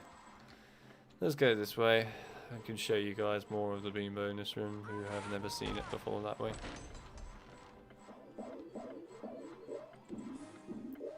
God, talk about flying on the ceiling. We're gonna get my bean on the ceiling. I'm sure people might know what that song is. We're gonna get my bean on the ceiling. I ain't blind, just a matter of time for this healing. Anyway, better not sing any more of that, or else I'll probably get a copyright claim. Also, yeah, massive troll walking around through the school, and nobody seemed to be able to stop that. That is a fair point. Oh. But yeah. I do agree, it is a bit ridiculous. Well, I mean, to be fair, Filch just never gets around to cleaning the sewage, right? Harry, there you are. Glad I found you. Hello, Wood. Time for Quidditch practice, Harry. None of the other teams have started training yet, so we'll have a good head start. But I haven't had lunch yet. You can eat later. Follow me to the Quidditch pitch. Yeah, you're not wrong there, Buzz. It was completely irrelevant later on in the Harry Potter films, books, games, and that. They just completely got rid of it. Understandable, hey, Harry, I guess. Want to trade? We have the best values in Hogwarts. I mean, they just didn't want to make it repetitious, I think, which is fair enough. Listen up, Harry. We're going to make sure we win the Quidditch Cup this year, and the way we're going to do that is Practice. First, a quick recap of what we learned last year. Of course, you already know that the red ball is called the quaffle, and it's the job of the 3 chasers to get it past the enemy keeper and into one of the goalposts. But you don't need to concern yourself with that. There are also 2 bludgers flying around, which you don't want to get hit by. But don't worry, each team has 2 beaters who try to keep them away from you. Last, and most importantly, it's your job as our Seeker to catch the Golden Snitch before the enemy Seeker does. Since you've been off all summer, let's start out easy. I'm going to throw up a snitch for you, and I'll try to catch it. Sounds easy enough? I love that audio cut there. I'll try to catch it. This is where Wood just jumps up without a broom. He's like, I'll catch it. All right then. You can use your arrows to I mean, I don't really need to look at this, let's be honest. But yeah, when will the next stream be, Jasper? That is a very, very good question. Currently, I'm trying to aim to do it on Monday. Unfortunately, I can't do it before then because there's just too much going on. So, probably Monday. But if it ends up being Tuesday, I'll let you know. But it should be Monday. Now the rest of the Gryffindor team is here. Let's play a mock game of Quidditch. And it will either be this or it will be a different game. I'm going to have a Gryffindor stand in as an enemy Seeker. You'll need to make sure she's out of the way before you can catch the snitch. Don't worry, you'll take it easy on her. That snitch looks huge. But anyway, thanks Jasper for joining us, of course, and thank you for telling me everything about PlayStation Showcase. I will watch it later because I actually do want to watch it. But yeah, it was cool having you here, man. I'll have to see if I can try and make a stream a bit earlier at some points, and then more people can, you know, from other countries can join them for longer. I'll see what I can do. See you in the next one, Jasper. Oh my god, just got attacked. was like Jasper flying in there trying to attack me. It's like, see you later. Knocking me out.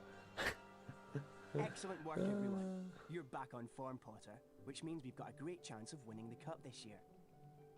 Aren't you finished yet, Harry? Don't look now, but here comes the Slytherin team. I don't believe it. I booked the pitch for today. Hey, Oh, Malfoy's face is screwed up. Yes, they are. Love that. They're Nimbus 2001s. Yeah, I know. Apparently, Lucius Malfoy made a very generous donation. Like our new brooms, Weasley. What are you doing here, Malfoy? I'm the Slytherin Seeker now. Didn't you know? I like the way one of them's not Perhaps moving. someday Gryffindor will be able to afford Look at him, he's just sitting there. Well, at least no one on the Gryffindor team had to buy their way in. They got in on pure talent. No one asked your opinion, you filthy little mud. Those faces. You pay for that one, Malfoy. Well, at least I could afford it, Weasley, unlike you. Leave it, Ron. He's not worth the trouble. That face expression from Harry there is absolutely terrifying. Mudblood, the nasty name some wizards use for other wizards who were born to non-magical parents. And speaking of mud, October arrived damply at Hogwarts, spreading a soggy chill over the grounds and into the castle. A different kind of chill would soon set in as well. That area, by the way, is a secret It's area. time for potions class with Professor Snape. We don't want to be late. You know what he's like. It's down in the dungeons. Follow me. Yeah, so that area there where you had Stephen Fry talking is actually a secret area that they use. That's completely different from the normal outside, by the way. And yeah, I will show that off probably at the end of the series. Rather, like, I think certain things we're going to show off at the end of the series rather than actually, you know, during it. And that's just because it'd be more fun. Also, just do it when you can. It's easier on me. I mean, you're not wrong there. That is true, Silver. But at the same time, I kind of want to keep a somewhat schedule for people. It just makes it easier, you know. Then I will say this: that's not. Wait. Is it this week or next week? No, next week. So yeah, not next week, but the week after. I'm going to try and attempt. I may not be successful, but I will attempt to try and stream as many days as I can during that week, and possibly every single day that week. We'll see. And I think if I do, it will be streaming multiple games, you know, not just Harry Potter, but multiple games, which would be cool. I know I'm a bit early for those beans, but whatever, might as well.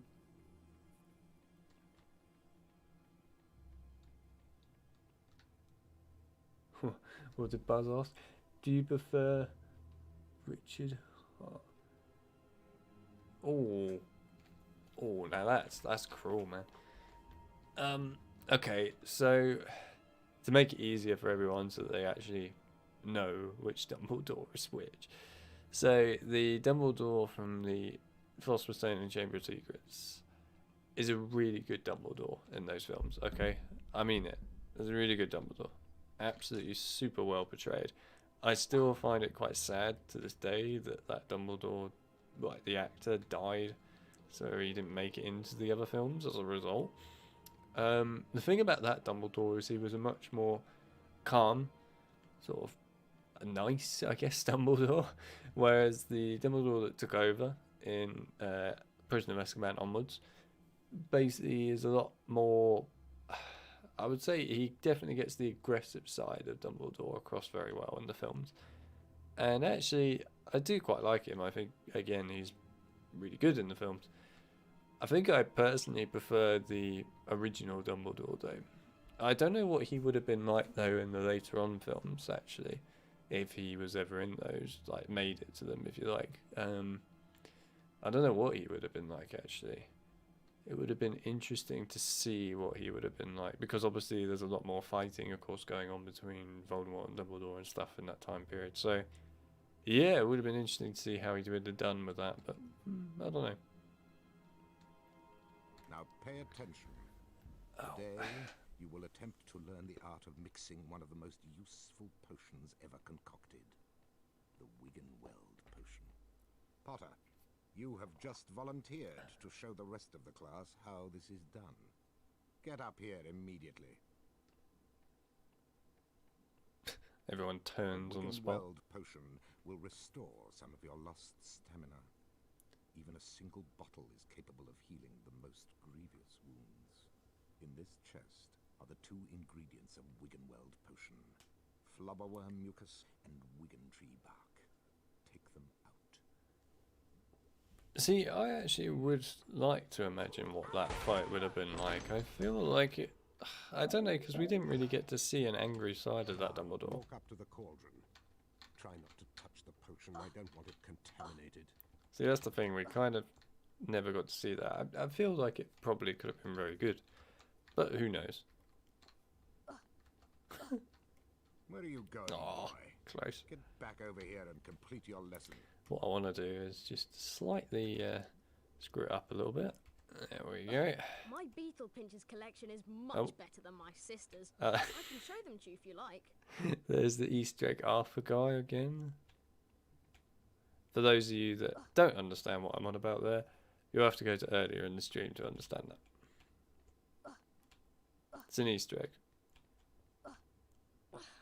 God, it's really not going to activate, is it? Come on.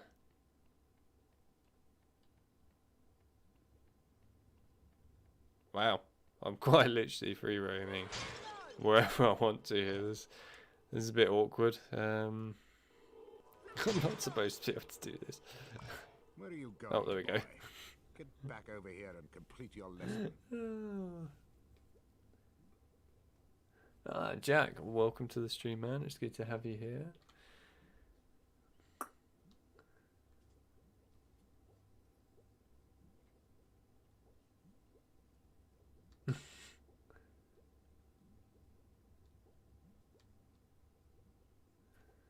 Yeah. I mean, the thing about the Goblet of Fire film, Orange, is it's a bit of an iffy film. I would say it's not a bad film, okay? It's not a terrible film. But there's definitely aspects of it that are made by someone that doesn't really know the book that well.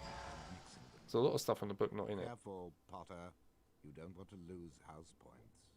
Mr. Potter now has a Wiggenweld potion. To drink the potion, press spacebar. Back to your seat, Potter. Those of you who are adventurous, or more probably clumsy, will no doubt want to make Wiggenweld potions on your own. Therefore, there are cauldrons like this one throughout Hogwarts. They are the only cauldrons in which Wiggenweld potions can be made, and the ingredients, his hair moves, and wiggentree bark, can also be found throughout Hogwarts. Now for today's lecture, the history of flubberworm mucus extraction. Literally the only time his hair ever moves. Before that lecture, I thought I knew everything I wanted to about flubberworm mucus, and I was right. Well, I thought he touched on some interesting aspects. Let's get going before Snape comes out.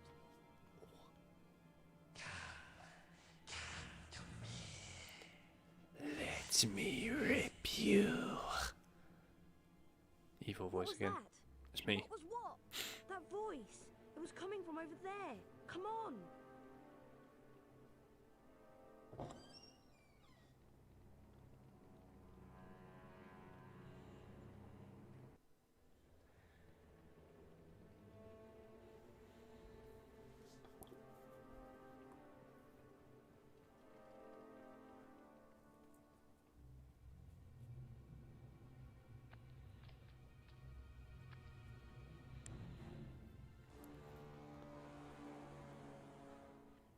Dum. Oh, that's horrible. What's going on? I'm loving the water puddles as well, like not flowing water or anything, it's just little puddles. Enemies of the air, beware. You'll be next, mudbloods. Dun dun dun dun.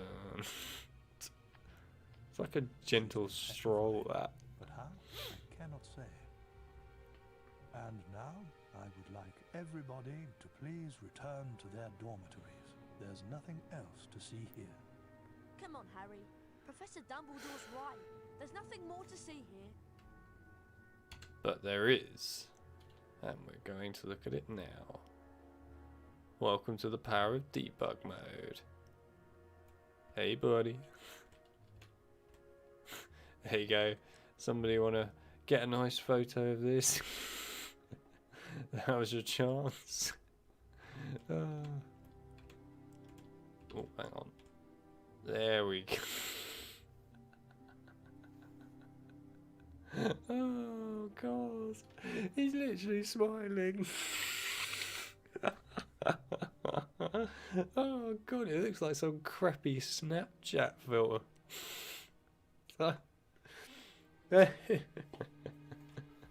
That's awful. Oh dear. Also, people want to see where all the students go. Well, here you go. This is where they all go. They're all just running into each other. Goyle's basically getting attacked by a ton of other students. And over here, this lot just sort of, you know, chill out there. Oh dear. She's not in here, is she? No. Where's the room? I actually want to look at the room while this is going on quick. Not Silent Hill for the room, by the way. This room.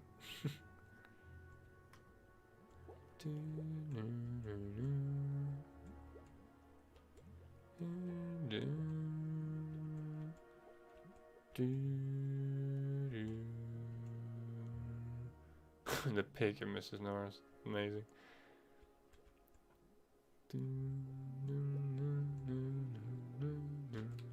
Yeah, we'll just stay in there. Oh, the pig. Everyone at Hogwarts was disturbed by the attack on Mrs. Norris and the mysterious words scrawled on a wall. Rumours and speculations spread. Hermione in particular was especially affected. Ron and Harry became sure that she was up to something, but whatever it was, she remained tight-lipped. You're right about that one there, Orange. Waves at Harry's like, come on, Harry. Standing right next to him. We have to get to Charms class, Harry, and I have an idea. An idea about what? We should ask Professor Flitwick about the Chamber of Secrets. He's bound to know something. Let's go. I beg your pardon? No. Who's going to be petrified next? I know who's going to be petrified next. Spoiler alert.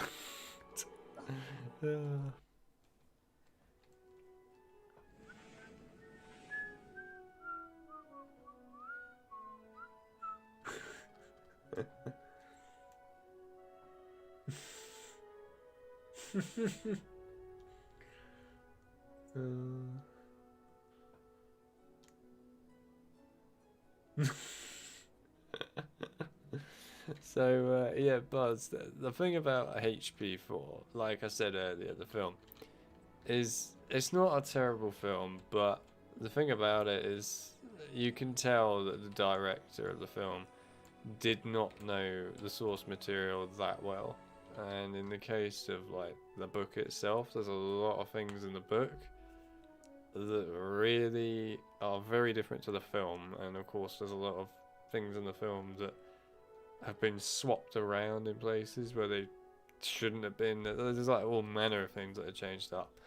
I think they actually, to be honest, they should have kept the director, although he probably didn't want to do it, but they should have kept the director from Prison of Azkaban's film for Goblet of Fire. I think he would have done an amazing job of it.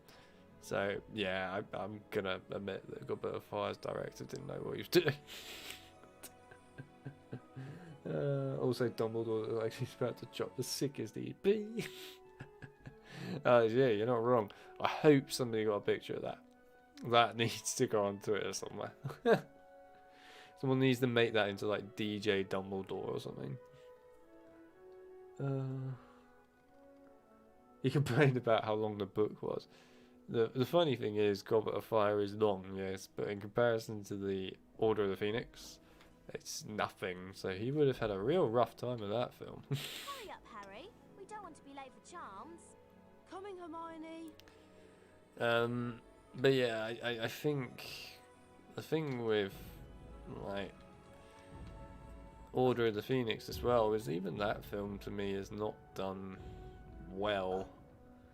Like, it's not a terrible film, but there's a lot of things in it that are missing, and there's a lot of things that aren't done in a great way. I feel like Goblet of Fire and Order of the Phoenix are not terrible films, but they're just not done in the sort of way that they should be done. Like, it just feels like they were given to the wrong directors. Would you like to see a glitch that will give me infinite potions? Because here it is. So look at the ingredients, right? See, 2 and 2 never gets used. And then if I walk up again, there we go. Perfect way to get infinite potions. It's good, this. I like this. And then if you stand in front of it, boom. Basically, if you approach it from the side, you don't use up any of the ingredients. If you approach it from the front, you use it. There you go, a little hint for people that didn't know that. Alright, Flitwick. Welcome to Charms class. Today we shall be learning the Scourge Charm. Yes, Miss Granger? I was just wondering if you could, tell us something about the Chamber of Secrets. It did indeed, Buzz. Deal with charms, Miss Granger, not myths and legends. Please, Professor, we all want to hear. Oh, very well. I don't like that film, by the way, There Buzz. were 4 founders of Hogwarts: Godric Gryffindor, Salazar Slytherin, Helga Hufflepuff, and Rowena Ravenclaw. Slytherin wanted to admit only the wizard-born students to Hogwarts. The other founders refused, and as a result, Slytherin left the school. Love that. Yes, Miss Granger? He built a secret chamber in the castle of which the other founders knew nothing. With a great monster to guard the chamber from within. The legend states that one day, Slytherin's true heir will return to open the chamber and control the horror within. And then, all who are not wizard-born will be purged from Hogwarts. All nonsense, of course. Now, back to magic reality. Mr. Potter, perhaps you'd like to step forward and demonstrate Scourge for the class. Glad to, Professor. Funny thing is, Weasley is our king is actually in the game. Orange. It's Try crazy not to that. focus on all this Chamber of Secrets balderdash. Concentrate on the symbol in front of you. The wand is about to move its way around the symbol. At the exact point when the wand passes over the arrows, you'll need to hit the corresponding arrow key. This exercise has 3 levels. In each level, you must successfully hit all of the arrows in sequence. Ready to try. Round 1. Go. Yes, I've heard it too many times. And back to magic reality. That's what the director of Goblet of Fire probably said. And then everyone looked at him like, what? Well done, Harry. You've advanced to the next level of the lesson. 5 points to Gryffindor. Round 2. Go.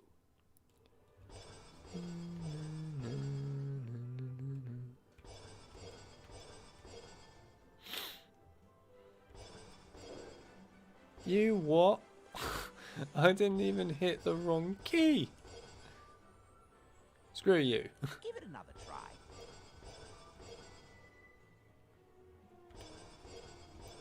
Don't waver, Harry. You almost have it down. Yeah, thanks very much, mate.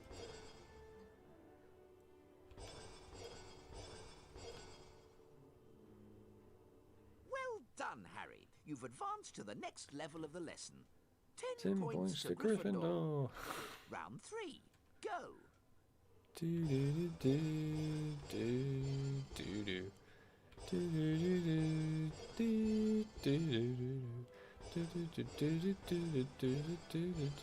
do Done. Well done. You've completed all of the necessary exercises.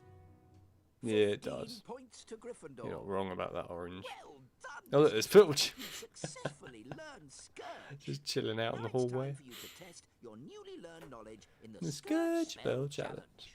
There's like a voice break, the actor here. He just goes, Welcome, Scourge. Harry Potter, to my Scourge Challenge. complete the challenge, you must find the completion star, which can be found several floors below us. Whee! Try to get to it as quickly as you can. If the challenge timer reaches 0 before you have the completion star, you lose the challenge.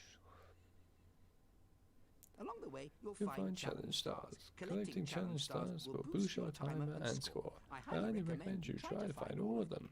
Try to get the completion star with as many seconds remaining as possible. The higher your score is when you complete the challenge, the more house points I will reward you. Thank you very much. Hell yeah, Scourge. One of the most important spells in Harry Potter, by the way. It cleans up ghost poo. Yep. Literally, that's its entire purpose. To clean up ghost poo. I don't know why they don't teach this to Filch. Ectoplasm is an unpleasant greenish substance left behind by certain ghostly beings. In some places, it will block doorways and openings. You can cast Scourge to get rid of it. Scourge! Hell yeah. I mean, Scourge is kind of a cool spell. I do like Scourge. Even though it's used for something very odd. It is actually a really cool spell. Oh my god, that actually was a bit, bit close for comfort there. You can also cast Scourge to free items that have been trapped by ectoplasm. I like the way he calls it ectoplasm. It's basically just ghost poo. You might as well just say that at this point.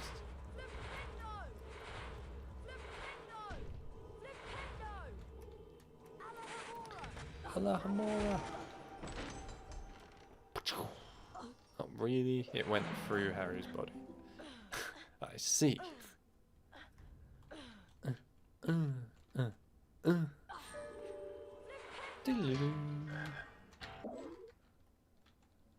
Ectoplasm takes away some of your stamina.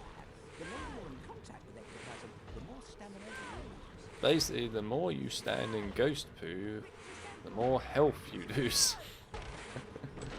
For some reason, if you stand in normal human poo, then I guess it's absolutely fine. Who knows what they're trying to get out with that one. Also, I love that Easter egg to the Headless Hunt just there. That's so cool, that. Also, I do kind of like the way that with this challenge you just have all the different house ghosts other than Nick flying around it. I think that's kind of cool. Hello, mate. Oh, we got my favourite character in Harry Potter coming up. Here he is. Oh no, it's Peeves. Hell yeah. Well, if it isn't Spotty Grotty Snotty Potty Water, I like your name. It rhymes with so many insulting things. I have it ingrained in my brain as well. Jesus, that was loud.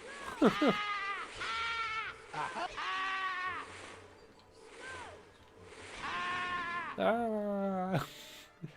Is that the line you have ingrained in your brain? Just Peeves going, ah. Alhamora.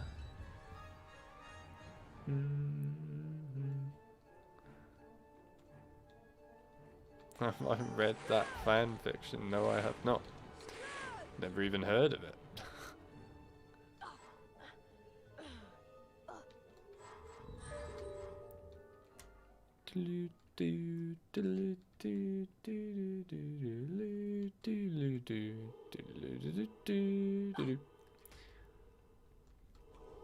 Boom.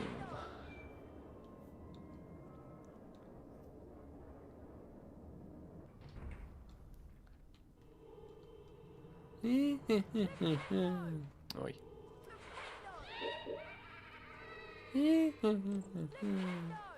Seriously. Hell yeah. Lumos. It's cool how they made Lumos have way more of a function in this game. In Philosopher Stone, Lumos is just simply making some platforms appear and you jump on them. In this game though, it's got a whole different purpose to it. Makes all these different walls appear and stuff. It's really cool. It's just a way more interesting spell in this game.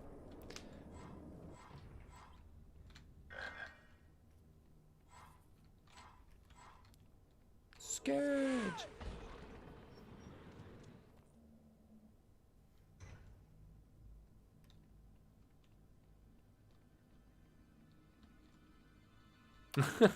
Yes, you can't fight thieves with the sword. Actually, that is a problem. That one. Don't worry, I've run into that one myself. Tell you what, you can really do to soft lock this game. Go up to the Dumbledore study bit, you know, when Harry gets sent there for the first time, of course. And this is a secret that most people don't know, by the way.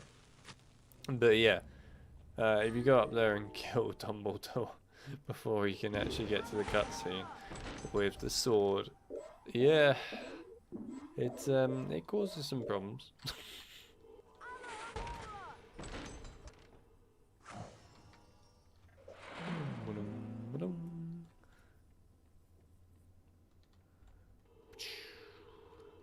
Chocolate frog. I like the way you can hear a gnome there, even though the gnome is quite a long way away.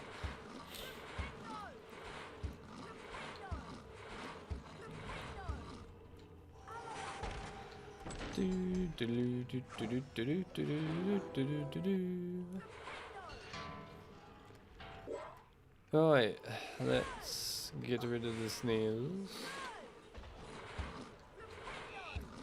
Both at the same time. Hell yeah.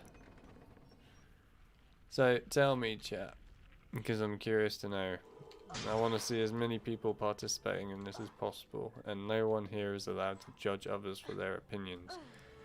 What is your most hated Harry Potter game? Go on. Let's see what everyone comes up with. I want to see. The most hated, remember, not the most loved, most hated.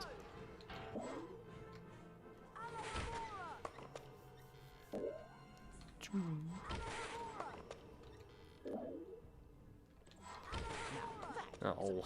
Pixie, troublesome and annoying creatures they are. If they touch you, they will bite, so try to avoid them. Rictus Emperor will stun them. Thank you, Pixie, for just waiting for me. That's actually quite helpful. And die. Headless Hunt again.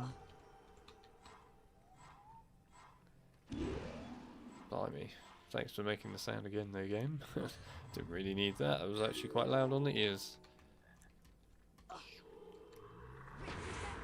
Fire crabs. Too many fire crabs. Hogwarts a mystery. That's a fair enough one to put, to be fair.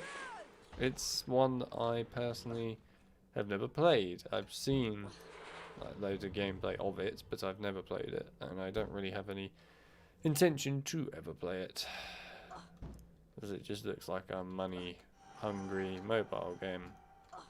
So, yeah. Come on. Still have one more, I guess. Yeah, Hogwarts Mystery, I agree with that one.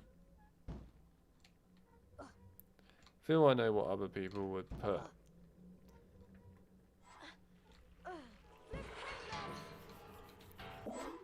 But we'll see.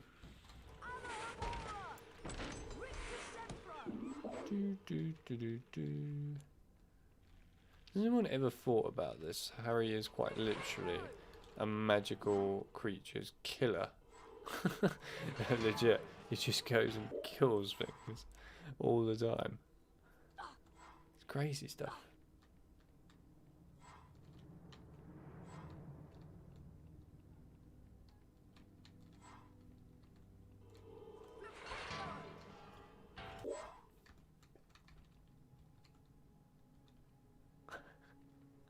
The stealth mechanics in Harry Potter and the Chamber of Secrets on both the PlayStation 2 and the Xbox GameCube versions are horrible. Absolutely horrible. Although I will say one thing about the GameCube and Xbox version with the stealth is, at least with the camera, you can basically sort of turn it around Harry properly while in the stealth mode, which is kind of handy.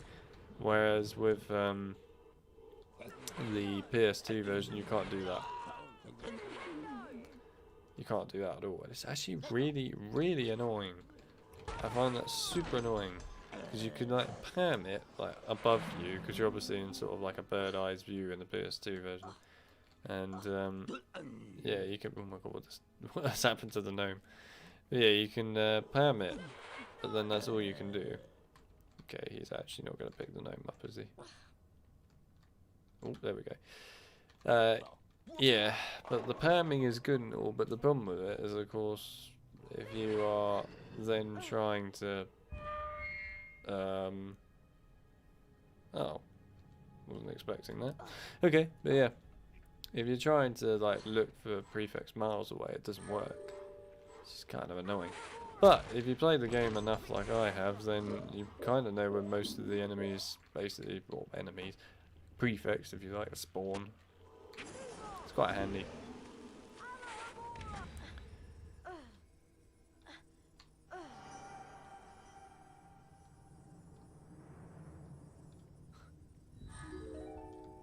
Harry is a brutal person. He has murdered many things in this world of Harry Potter. Also, say hi to Peeves.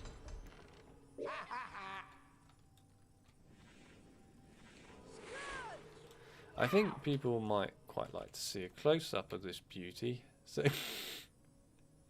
it looks like troll face, for God's sake. It looks like a bluey white troll face. Oh, that's great. Oh, there you go. Yeah, that's what you want. There you go, a nice close-up of a very terrifying face. You know, the funny thing is, this face, right, kind of reminds me of like a really low poly, poorly designed... Who is it? Nah. Nah,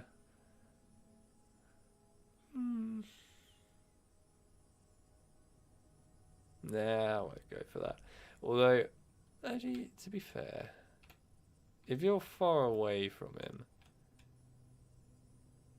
not so much, but when you're near him, it looks like a really bad David Tennant.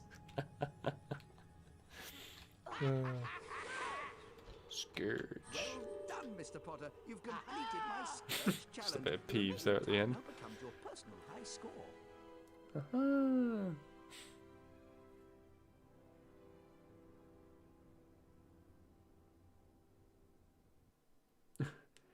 Every time they make a Harry Potter film, it seems like the actors have grown for years. Well, yeah. The weekly house point ceremony is starting soon. I think, in regards to that, the gap between the first and the second film was not that long, so they haven't really aged quite as much. Obviously, the gap between Chamber and Prisoner, though, was quite a fairly big one, actually, and yeah, let's be honest, they definitely... Oh yeah, let's go. Oh my god, what the hell? Well, I'm out of the secret area. But yeah, the gap between those two films was pretty big, so yeah, they've aged quite a bit. And, yeah, I mean, most of the other films, I feel like the gaps were somewhat big. I think the only ones where they weren't as big were like Half-Blood Prince and the Deathly Hallows films. Yeah, they weren't really that massive a gap.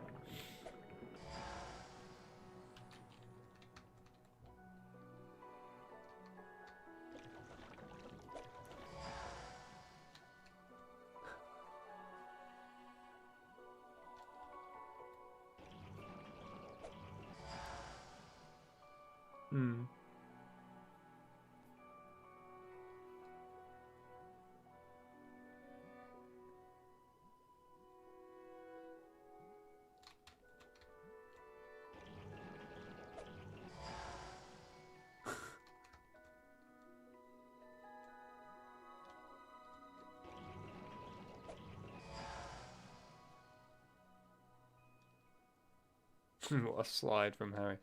Yeah, literally. By the way, if you're wondering what I was looking at there, I was a bit worried that Streamlabs had somewhat done something a bit strange, so I was keeping an eye out while also creating a shit ton of potions. Because welcome to just using the infinite potion glitch. Go on, let's make 20 potions for a laugh. But yeah, that was a proper slide, that. That's how you do it. Oh, did I actually use it this time? No, I did. Okay. Well, we made 19 potions, there you go. Totally shouldn't have that at this point in the game.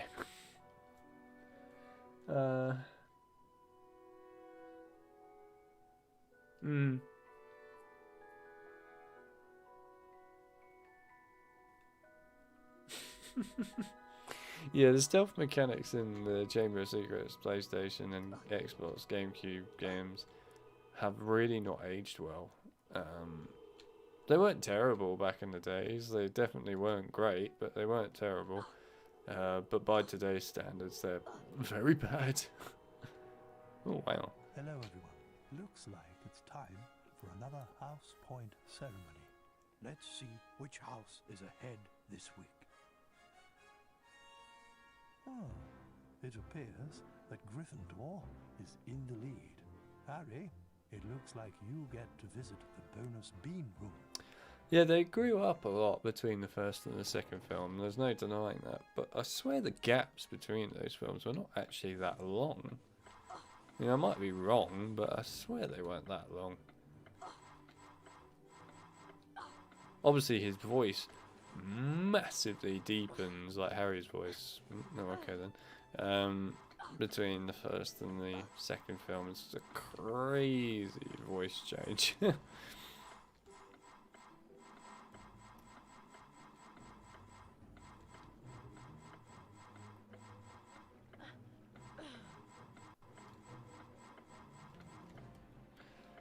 It's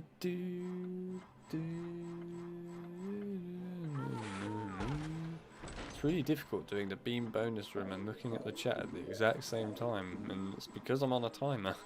This is actually quite an interesting technique to learn. Trying to read the chat while doing the beam bonus room while on a timer. This is hard.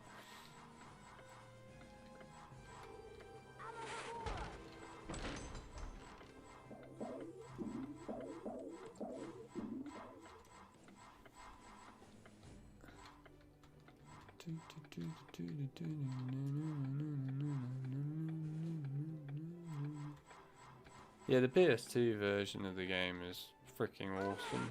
The Chamber of Secrets.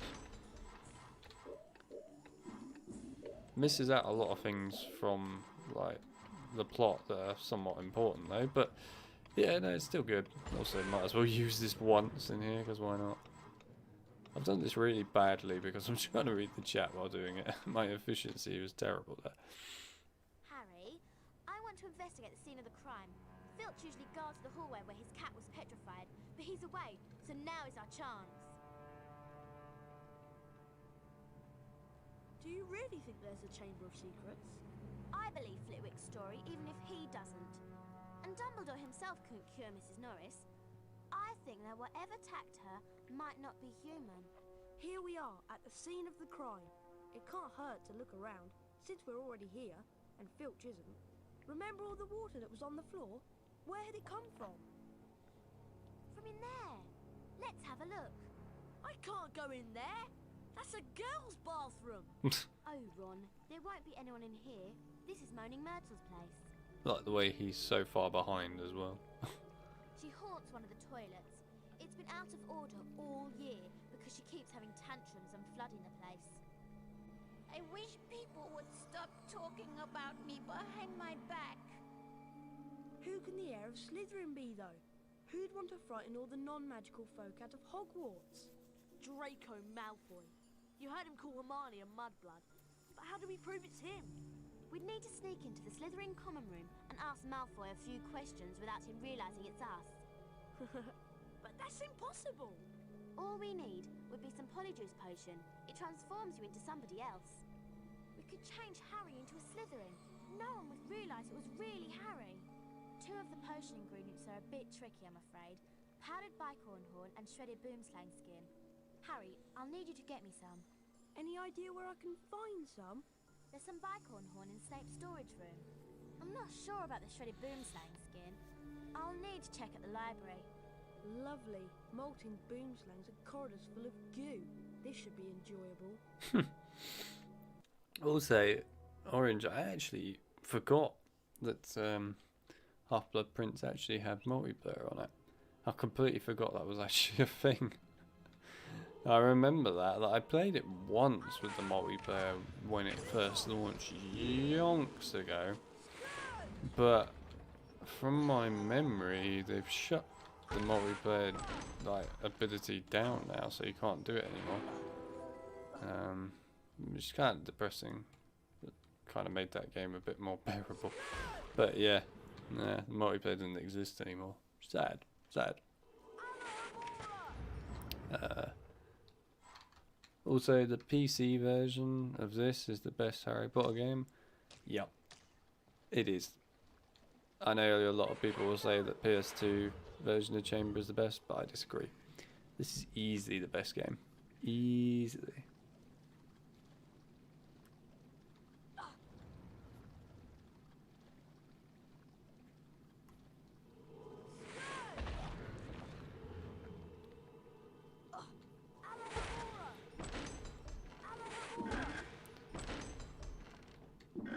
Yeah, I believe the local multiplayer was actually turned off as well. Like, not turned off, but like you couldn't basically use it anymore because they basically took away the entirety of the multiplayer section from the game all around.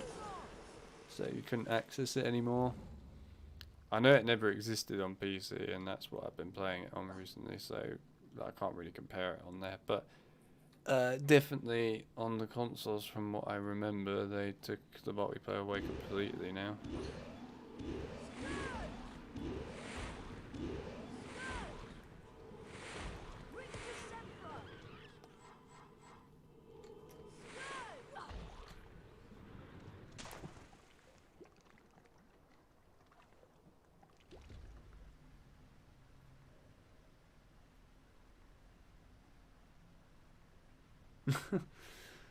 Yes. Actually, what was interesting about Myrtle, her voice actress was actually in Star Wars, which I mean, I didn't actually know that until recently. The Rise of Skywalker, there's like a, I don't even know what it is, but there's a creature that basically repairs droids and that. During the film, and the voice for that was actually Myrtle's voice actress. I had no idea, but it was actually Myrtle's voice actress, so there you go.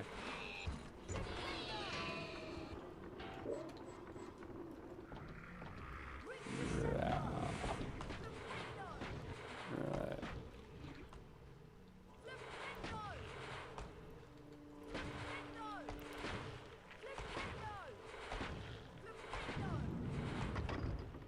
Go and get the secrets in here quick. You're mine, frog.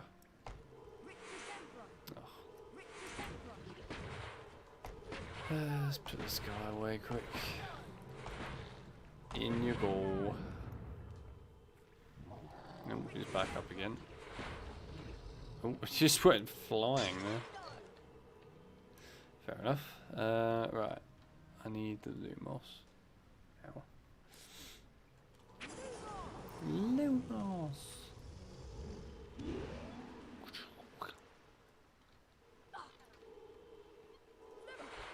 Flipping. We really should do a kill chart for how many how many creatures and enemies Harry has actually killed in his entire time in the games. Just total it all up. It'd be amazing to probably find out how many he has actually killed. It's like a Class A wizard murderer who's actually murdered more things than Voldemort.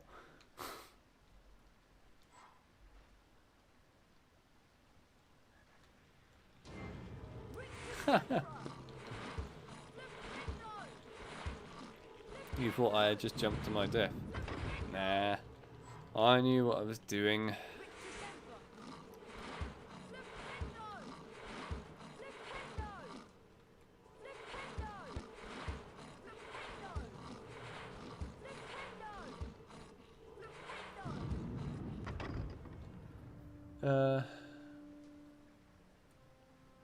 Which part do you like most? What do you mean, Bents? Do you mean which part of this game do I like the most? I assume that's what you mean, but I will check before I answer that.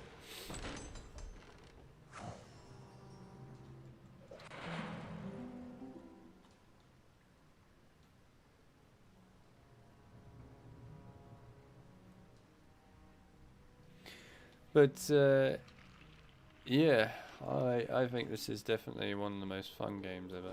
It's an awesome game. Did I go in here? Yes, I did. This is a great game, by far. One of the best games out there. The bass of this part in this game is by far the best of all the games. Like, none of the other games come even close to the bass of this part in this. Also, let's grab that. Did I have trouble getting the first game to work? I think to answer that easily, everyone has trouble getting that game to work on PC. It's a real nightmare getting it to work, to be honest. But yeah, I did. Oh my god. Thank you, Debug Mode.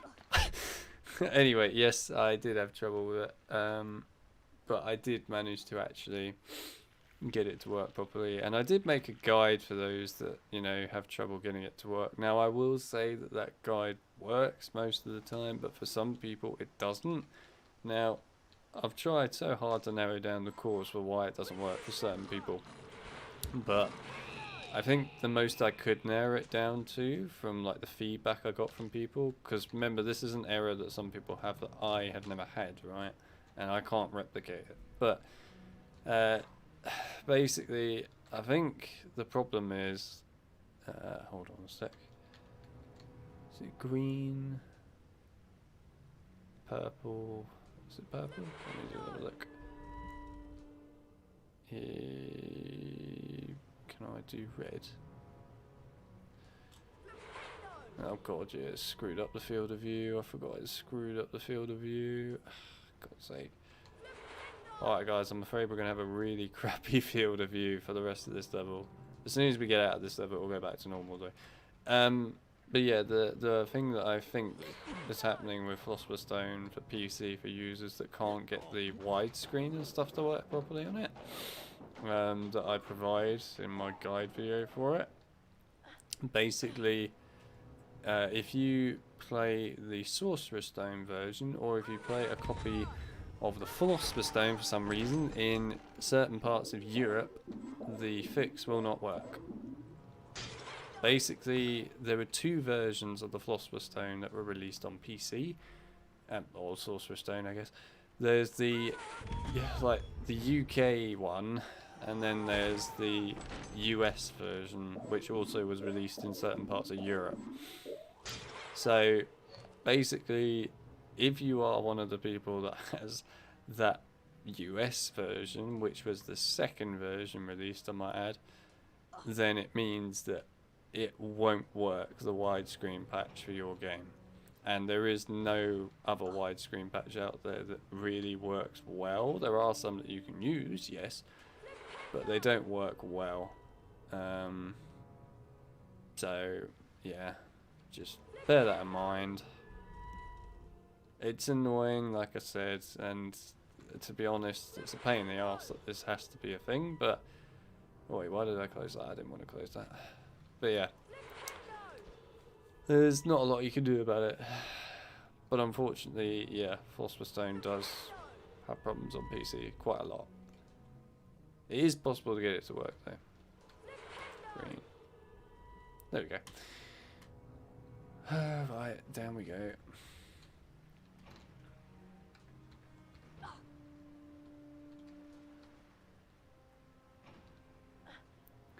But yeah, if you're looking for a guide on how to actually get the game to work... Wait, have I been in there? Wait, oh, I went in there, didn't I? Oh, screw it. I can't be bothered.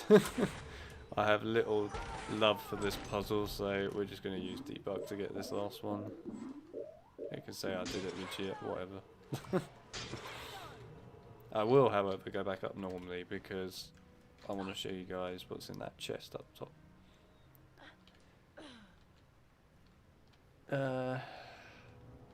But yeah, if you're looking for a guide on how to fix Philosopher Stone for PC, then there is one on my channel. So just search up Harry Potter and the Philosopher's Stone PC fix guide. You'll get it. But like I said, if you have that version of the game that's from the US or certain parts of Europe, then it might not work for you putting it in widescreen. You'll be able to get the game to work and run properly, but you might not be able to get it in widescreen. So just bear that in mind. Red. Here we go.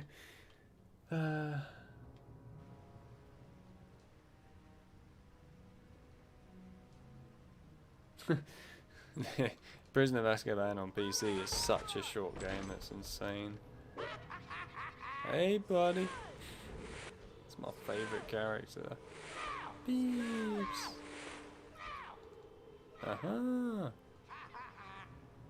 Love it. But yeah, Prisoner of Azkaban on PC, I don't think it's a bad game, so to say. It's just really lacking in comparison to this game, and also Philosopher's Stone in my opinion, but especially this game. This game just completely puts Prisoner of Azkaban to shame, really. But I will say that Prisoner of Azkaban is still a fun game to play, but it's too short, and there's a lot of what I think kind of pointless things in it.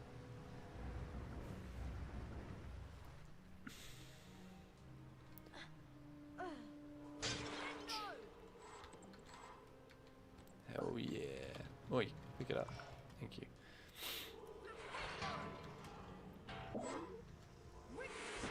Kill the fire crab. Drown it. Right. Oh god, it is horrible playing with this field of view right now. That's the one thing I do hate about this level. Is that if you do that one bit, it screws up the field of view until you leave it, and it really zooms it in as well, because it puts it to like its default field of view, and there's nothing you can do to fix that, by the way, unless you just don't do that puzzle, which is entirely, you know, you can do that with Debug Mode, of course, and we could have skipped it, but, you know, I'm trying to somewhat play this legitimately for everyone.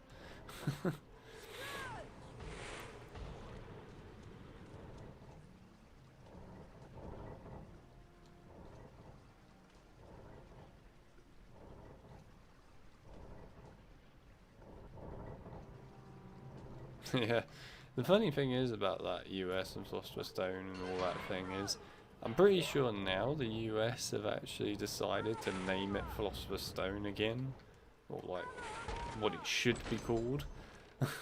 So, yeah, I think it's changed now. But the funny thing is it actually is a real problem when it comes to fixing that game on PC, because the fix for like fixing it to get it widescreen and that is made for the Philosopher's Stone, and it's not made for the Sorcerer's Stone. And also there were certain copies, like I said, in Europe that were actually the US version of the game but just had Philosopher's Stone placed on top of them. It's such a complicated problem, that, and honestly it's just a pain. But yeah, it is an issue. It really is an issue, and it's just a painful issue. It's one that really didn't need to exist, but it does. Is that frog gonna jump up? Yeah, oh my days. You're right there, frog, where have you gone? You gonna jump up again?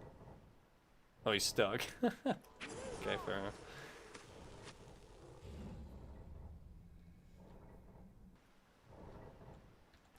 Oh, you bastard.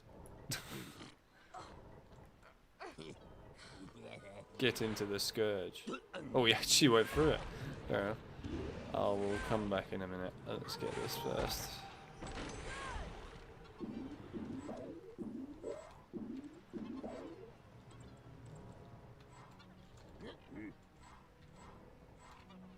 Yo, what the hell? Hello, mate.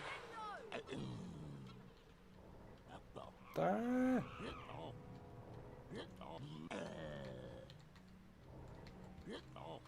Oh, the pixies are in the way.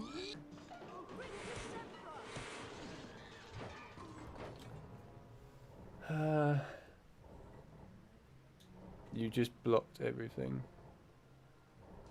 What do you mean, orange?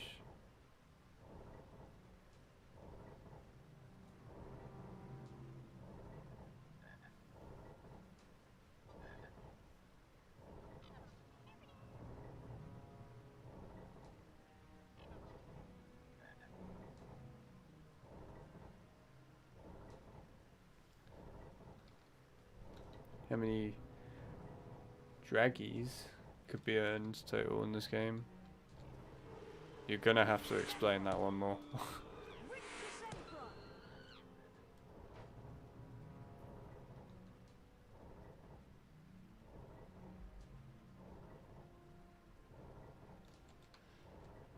Oh, yeah. I know what you mean now. The puzzle with the yeah, the gate things, yeah. Sorry, I'm a little bit behind on the chat. Also, my brain is not fully with it, so just bear that in mind. It's quite difficult to do a puzzle that actually should be really simple and obvious when you're half knackered. Hey, you know, I try.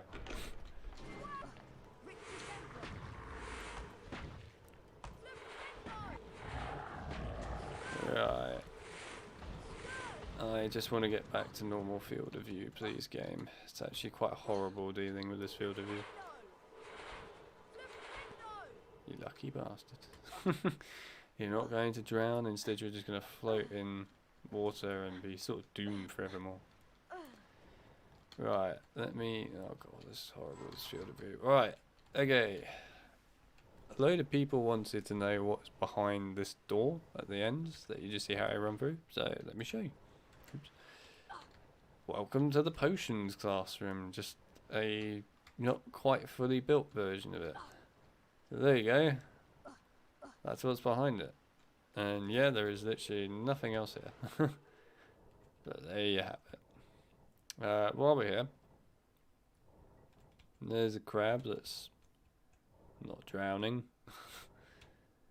Here's the chasm, by the way, you know, that I just crossed a minute ago. Look at how deep this thing is. You know, Snape really wants kids to die if they come in here. It's ridiculous. Absolutely ridiculous. Oh yeah, and here's the fire crab thing, you know, that I took out earlier. Look at the size of this chute. This guy's doomed forevermore. It's kind of cruel. So there you go, you can see under these. Also, they actually have these little platforms that you can use to climb back up. Although, usually when people screw that up, they die, but eh. You can use it if you want. Where was that one room I wanted to find? Here it is, yes. So, you obviously have this really cool looking bit up here, which is basically the room where it holds all the green water beforehand, before it then does the animation to pump it all into here instead. There you go, a neat little fact for you.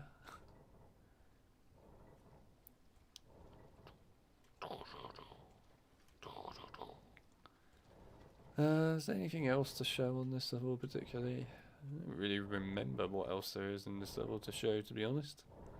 There isn't really a lot. Guess you could see one of the cogs if you really wanted to see it. There you go.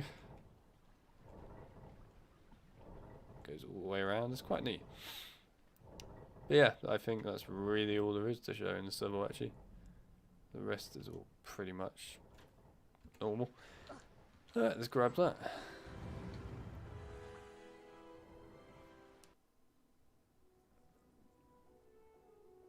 First person mod for this game. Oh, thank you. The field view is back to normal. Thank Christ. That was actually quite horrible to play with earlier. Yeah, the first person mod for this game.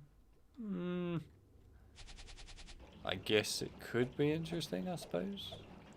Not sure what I think of it personally. I have my eye on you, Potter. Do you? Don't be poking around where you don't belong. He obviously doesn't have a very good eye on me, considering I just came out of his storeroom. In the dungeons again. I wouldn't be surprised if you became hopelessly lost. If I ever catch you snooping about, Potter, I'll deduct all of your house points. He's so threatening in this game, Snape. He's actually generally quite a threatening person. It's terrifying. I'm in the potions classroom. Better keep an eye out for Snape. I like the way he says that when he's literally just walked up to Snape.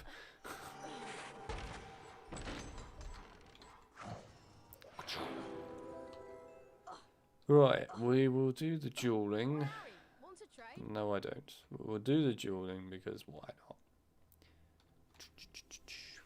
Hi, Harry. Hi. I found some bicorn horn to add to the potion. Great. I'm still trying to find the location of the next ingredient, but I should have it tracked down soon. In the meantime, I'll go add this to the potion. They're starting a dueling club and the first meeting is today. That could be interesting. Come to the Great Hall if you want to learn how to duel.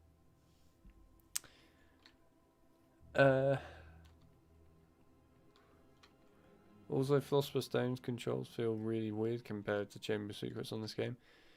Yeah, they really do. This game's controls are really fluid and just, they're good. But Philosopher Stone's quite clunky, and there is actually a mod where you could put onto that game to make it more like this game, and my god, does it feel better. Can everyone see Yeah. me? Can you all hear me? Excellent. I started Dueling Club to train you to defend yourselves. Dueling Club meets every day in the antechamber just outside the Great Hall. In Wizard Dueling, the object of the exercise is to incapacitate your opponent. There are 3 spells you may use in dueling. Rictus Sempra, which knocks your opponent back and reduces stamina. Nimble Wimble, which prevents your opponent from accurately casting their next spell. Expelliarmus, which reflects spells back onto your opponent. To select a spell, scroll through them by using the space bar or the right mouse button. To cast a selected spell on your opponent, press the left mouse button. You may build up the strength of Rictus Sempra and Mimble Wimble by holding the left mouse button down. Note that potion drinking and jumping during duels are prohibited. Shame. A pledge of Bertie Bott's every flavored beans is required to duel. The victor wins the opponent's beans. Hell yeah. To challenge a student to a duel, simply walk up to them. So this is what they did with Voldemort beans, and Harry. you will be They pledged a invited load to of beans to each other. My assistant, Professor Snape, I am your colleague, not your assistant. has informed me that he knows a tiny bit about dueling and has graciously agreed to monitor the duels. And now for a brief demonstration. Mr. Potter, if you'd like to partner up with Mr. Weasley... I don't think so. Time to split up the dream team, I think. Mr. Malfoy, come over here. Good. Let's see what you can make of the famous Potter. Thrashing, you will be a treat, Potter. Very well then. One's at the ready. When I count to 3. Scared, Potter. You wish. 1, 2, 3. Today, Potter, you will have the pleasure of dueling the great Slytherin house. Expelliarmus! Hell yeah, you think you can take me out? You are wrong. Expelliarmus! Potter has beaten Slytherin. Yeah.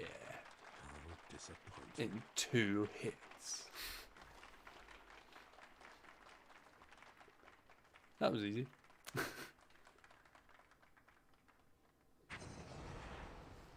Serpent Sortia! See, I wish I could learn that spell. That would be a cool spell to learn. Leave me alone! What was that? Did Harry just... Oh my! That couldn't have been... It couldn't be. Not him. Dun, dun, dun. I like the way the snake isn't doing anything. It's just sort of moving a bit. It looks silly. Also, I agree that Snape taking away points is pretty talk to snakes. pretty cool. Why does it matter? It matters, Harry, because being able to talk to snakes was what Salazar Slytherin was famous for. Oh no! Exactly! Now the whole school's going to think you're his great-great-great-great-grandson or something. But I'm not.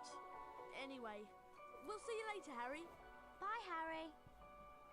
Waves at him when she's standing right next to him. Harry lay awake for hours that night, wondering, could he be a descendant of Salazar Slytherin? Yeah. I won't be seeing you in herbology class. I'll be in Moaning Myrtle's bathroom working on the polyjuice potion. I can't believe Hermione is skipping class. Well, we better get outside to herbology, Harry. Come on. Right. Let's go up here. Doo-doo.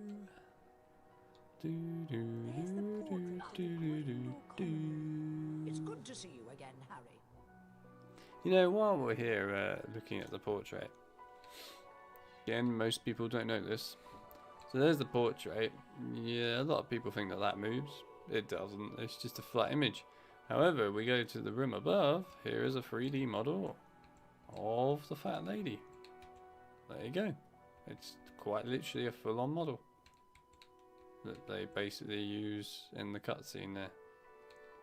And of course, you normally don't see those black lines, but because we're in widescreen mode, you do. But yeah, there you go. Actually, while we're here, we can get the wizard card.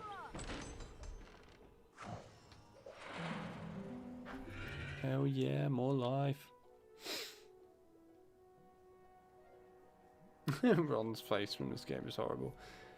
It's funny, that's what it is. It's funny. No,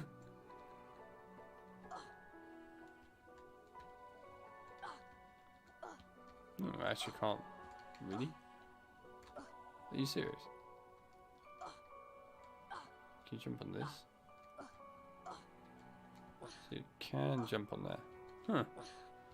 That's pretty strange, okay. Oh. Right, anyway. Guys, I have to say that we played a lot of this game today, which is good. I do love this game and I'm glad that we played a lot of it. And I think, to be honest, we might even finish this in 2 parts. I don't know, we might make it to 3, but probably 2 parts.